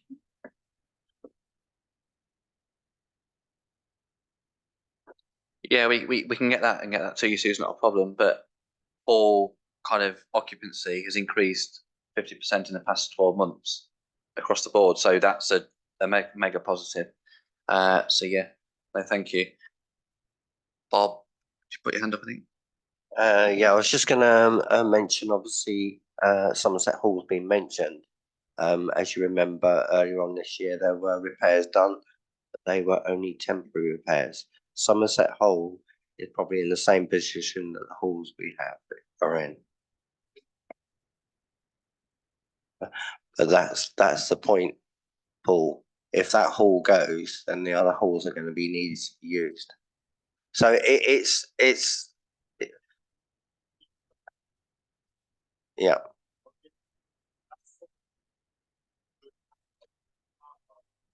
But I think ultimately the problem is if you look at them all, not one of the halls is fit for purpose for a town of this size, quite frankly. They're all woefully short of anything that you'd expect of a town of this size.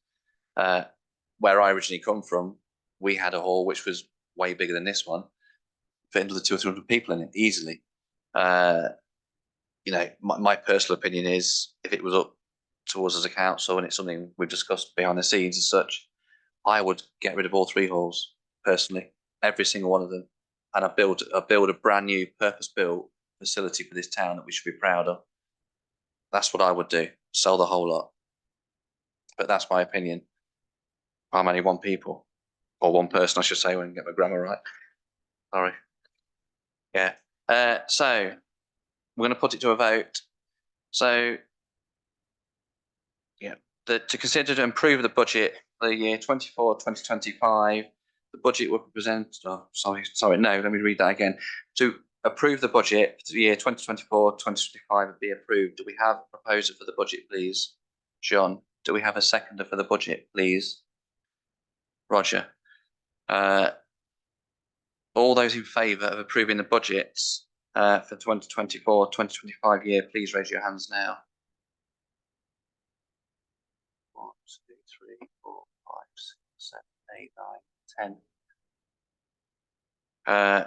All those abstaining from approving the budget for the 2024-2025 year, please raise your hands. That's a nil. All those against approving the budget for the year 2024-2025, please raise your hands. That's 2 of us. Thank you. So therefore, the budget for year 2024-2025 is approved. Thank you all. Item 8, which was 9, to agree the precept of 2024-2025.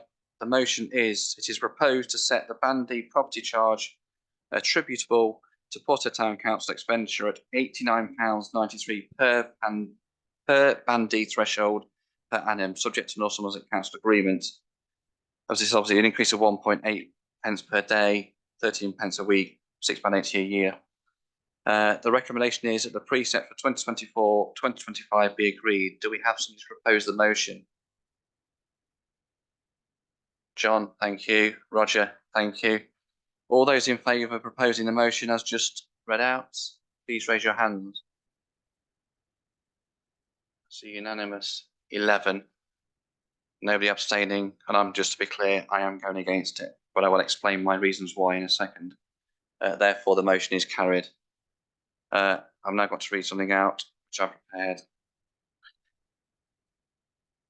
I feel like a billion omits here, but anyway, this is how it goes.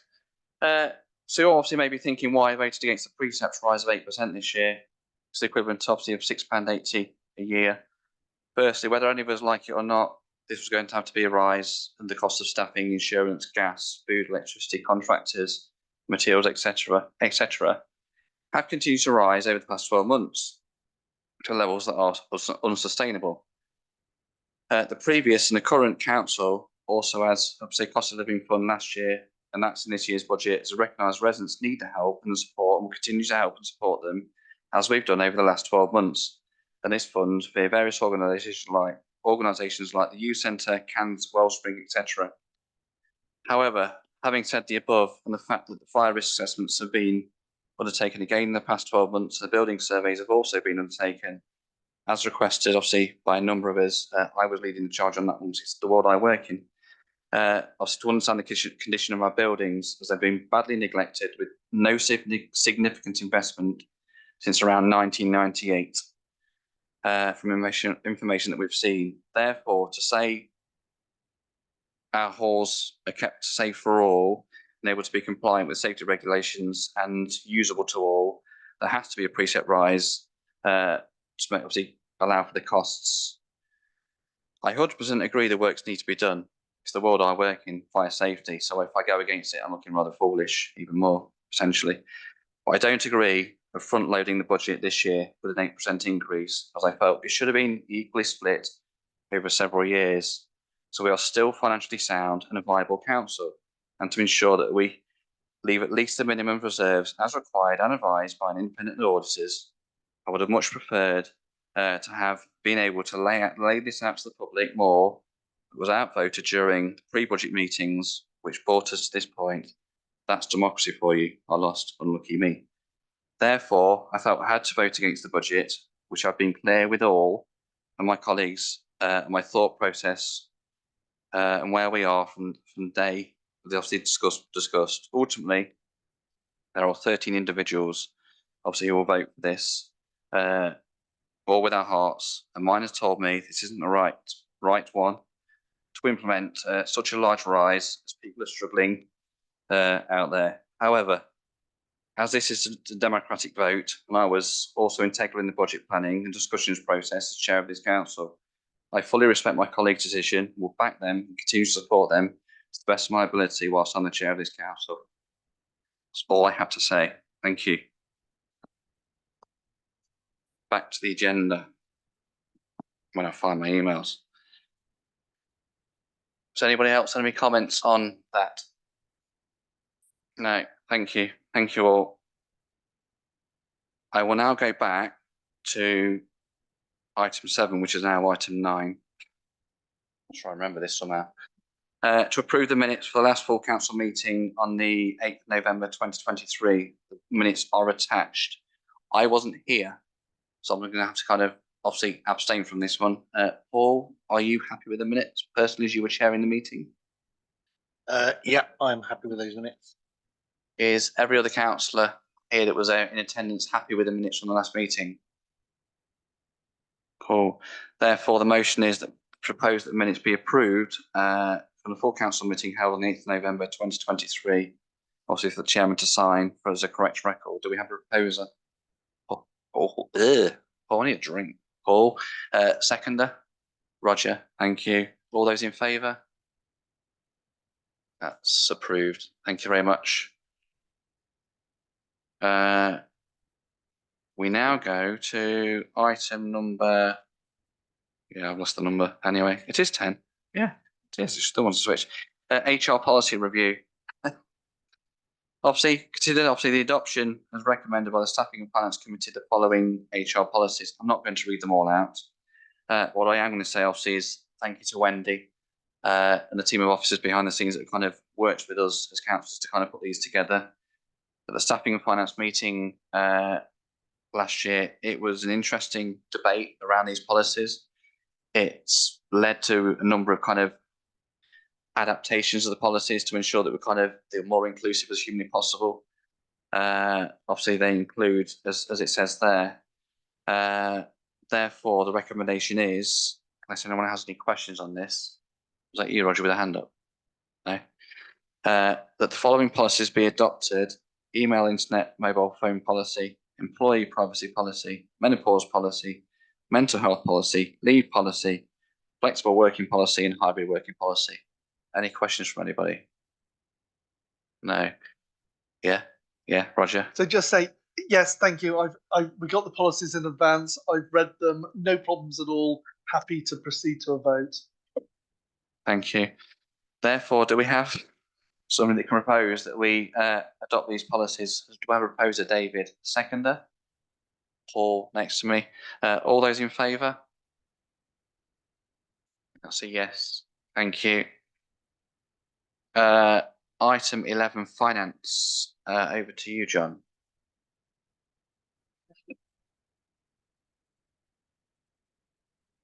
Sorry. Yeah, we have somewhere down in the papers, somewhere around about page, where are we? 76. Thank you. All we need is a trombone. Right. Yes, right. Payments made by Unity Trust Bank in the normal course of business during December. We also have payments made from Lloyds Bank during the course of December, also in the normal course of business. Payments made on the Lloyds Bank charge card during December. And those are the 3 transaction reports. After that, we have the income and expenditure accounts for the month of December and year to date, which I would remark show a significant surplus of, if I can find it, 55,000 year to date, before accounting for transfers to and from earmarked reserves. I do not expect that state of affairs to continue. I suspect that it's down entirely to a matter of timing, with some budgeted costs actually occurring in the last quarter of the year. Thank you, John. I am aware there are 2 questions on the back of this, Alan and Mike. Do you want to go first, Mike, as your hand went up? Thank you. I wish to just ask a couple of questions in relation to item 11.1, the approval of the invoice payments to the North Somerset Parking Officer. I've scribbled down a couple of questions related to this.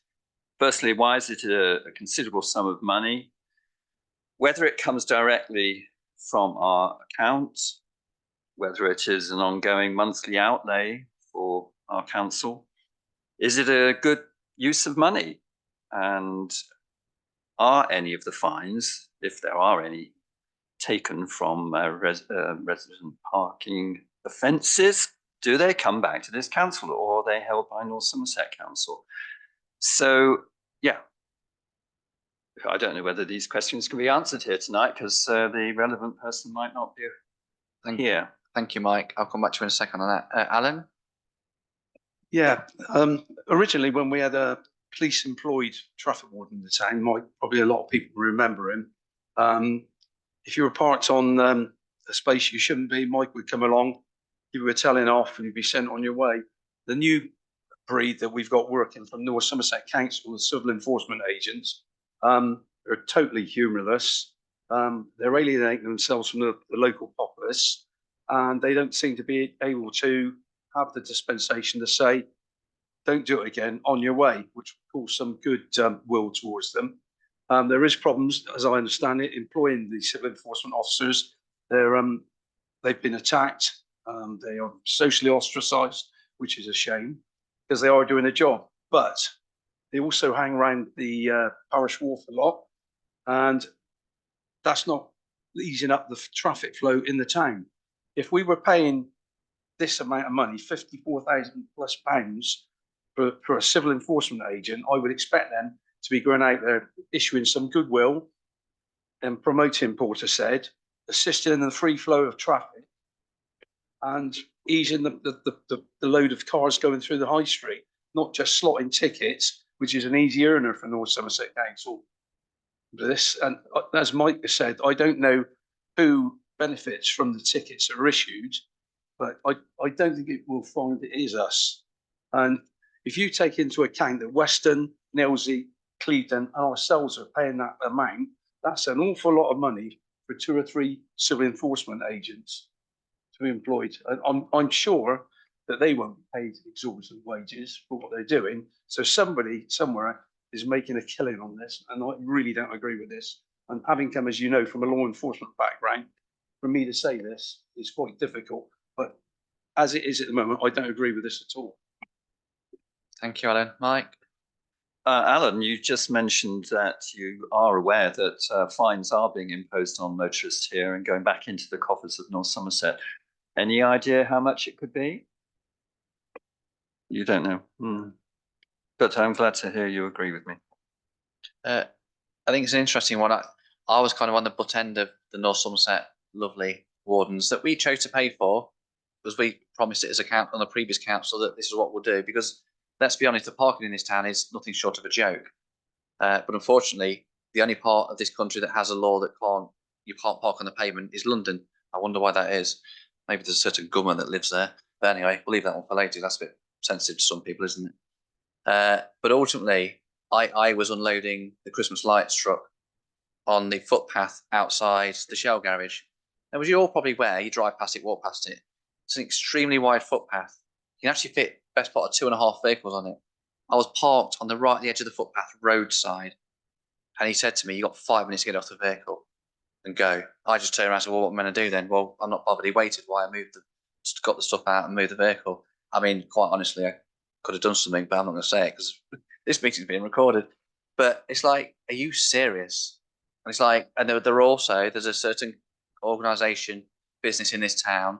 They got 2 tickets. It was slightly over their stay outside their shop unit while they were unloading goods for the Christmas light switch on to feed the VIPs and volunteers and stuff for food and drink. They got 2 tickets, I think around about £70 a pop. To say they're unhappy, they've now had 5 tickets. I know there's tickets for a fact being issued, but we don't see the traffic warden in certain places. Although I'll give them some credit where it's due. Finally, I got a message this weekend from a friend who lives on West Hill, the new bus stop that painted down there. There's a persistent parker that parks in the bus stop. Not anymore. They got ticketed Sunday. Unlucky. They won't be doing that one again, will they? But I think ultimately, the question needs to be asked is, we're paying a huge amount of money for this. We are paying North Somerset to pay their officers to come out here and make sure they do the job around the town and keep parking better. But I would like to know where all these funds are going. I've got a pretty good guess where they're going, but I'm not going to say it to be wrong. But I think if we're paying for that officer and that officer's time, which we are totally separately, I think any tickets collected personally should go back into the coffers of Portishead Town Council, not North Somerset. But anyway, David first, his hand was up, then Roger, then Bob. I just wanted to check that these were monthly figures here. So we're really paying £5,000 a month. I thought we were paying far less than that. So we got a charge of 9,900 from November to January and 8,900 for September and October. That's about 4,500. Just thinking back to our budget. I think we just need to double check the figures. The reason they're slightly skewed because there's been a disagreement about the number of hours actually they were meant to provide us and what they're actually genuinely providing us. So we'll come back to you on that one. That's okay, because they're not quite as they should be. Look, it's right. They are right. I'm not saying they're not right. They are right on the piece of paper because Paul and Wendy met with the officer at North Somerset and it's been agreed that what they've given to us, we are going to pay for, but it's skewed the figures because there's been a big debate over the past year because we wouldn't pay it. So yeah, Roger, then Bob. Yep, parking tickets, lovely, aren't they? I've had a number of parking tickets outside my shop as well. I just appeal them and they write them off. Not because I'm a councillor, but because it's my shop and I'm loading stuff up. Yep, and if you're loading up, they say you've got 5 minutes, but if you've got a genuine reason to be longer than 5 minutes, you can get the ticket appealed and written off. At the end of the day, we're very tight on parking spaces around Portishead, and they get abused. In the high street, they get abused. People park in the taxi bay, in the bus stop, in the disabled bays without disabled badges. And some people just park wherever they want.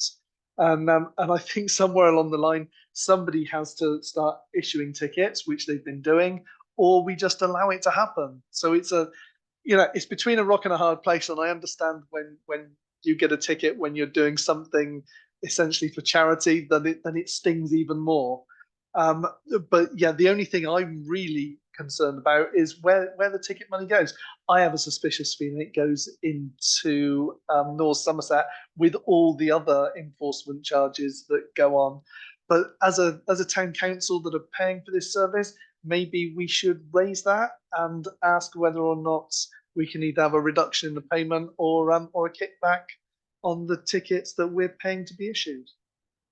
I completely agree. Bob?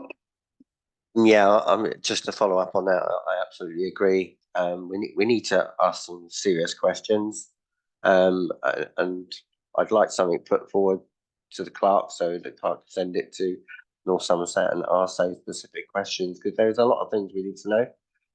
You know, where does the money go? You know, what I presume we get a breakdown, don't we, of how many fines have gone out? We get a breakdown of how often the officers in town, but I don't believe, correct if I'm wrong, but we're not seeing a breakdown of how many fines have been issued. So the detail is there. So surely if we're paying for it, we should have the detail for it. Because we don't want to go down an FI to request the information, do we? We should know it because we're paying for it. You know, I mean, I've sat in the high street and watched someone with a disability badge get fined because they were over the 5 minutes. Obviously on the yellow lines, where the yellow lines are on pavement, because they didn't realise obviously that the yellow lines on pavement means no parking at all. You know, and it is sad to see. Yeah, I mean, do we need to propose a formal motion, Wendy, or no? So the question is, want to know is how many tickets are being issued? Is question number one. In Portishead only, that we are paying for that dedicated officer. And question two, which is an even more important question, is where is this money going? Because we want and we will have a conversation around where this money is going to keep going. Well, we'll find that out then, because we know what the ticket value is anyway, don't we? So we know that. You got to take it as worst case scenario. Even if they pay quicker, yes, there is a reduction, but you got to take it as worst case value, because things get lost in translation. So yeah, so if Wendy can take it back, and then we'll come back, hopefully for the March meeting, with an answer on that question. Otherwise, any other questions on them items? No. Therefore, the motion is to approve the invoice payments for North Somerset Council Parking Officer under them two numbers for September to October 2022 and November 2022 and January 2023. Obviously, to approve the list of payments totaling £54,978 made in December 2023. Obviously, the detailed income and expenditure for December 2023. And to note the Portishead Town Council Risk Assessment 23-24 and Town Council Internal Control Review 2023-2024. Do we have someone to propose the motion? John, the seconder? Roger? Mr. Chairman, before we take a vote on this, can I just ask whether we could perhaps split out item 11.1 as a separate vote? I mean, I know that these these payments are going to have to be approved because we don't really have any option, but it could be that we maybe want to abstain on it. I was going to say, I don't want to abstain on the basis of not enough information provided.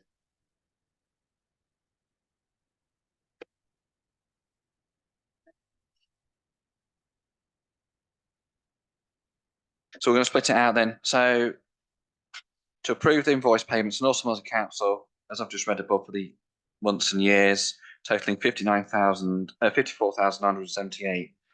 Do we have a proposer for the motion? Roger, do we have a seconder for the motion? Paul, all those in favour of approving the payment for £54,978 to North Somerset Council, please raise your hand.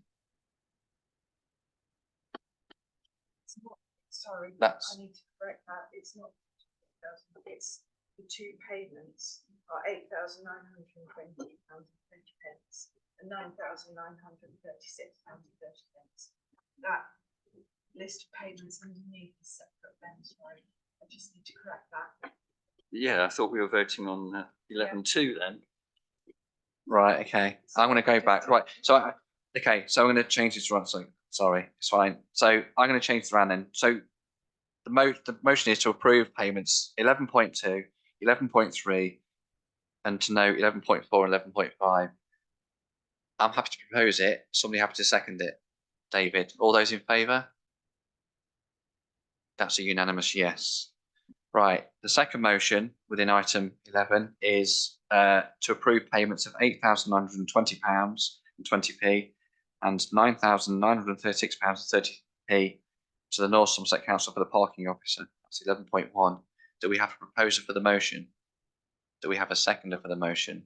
Paul, all those in favour of approving the payments for £8,920.20 and £9,936.30, please raise your hands.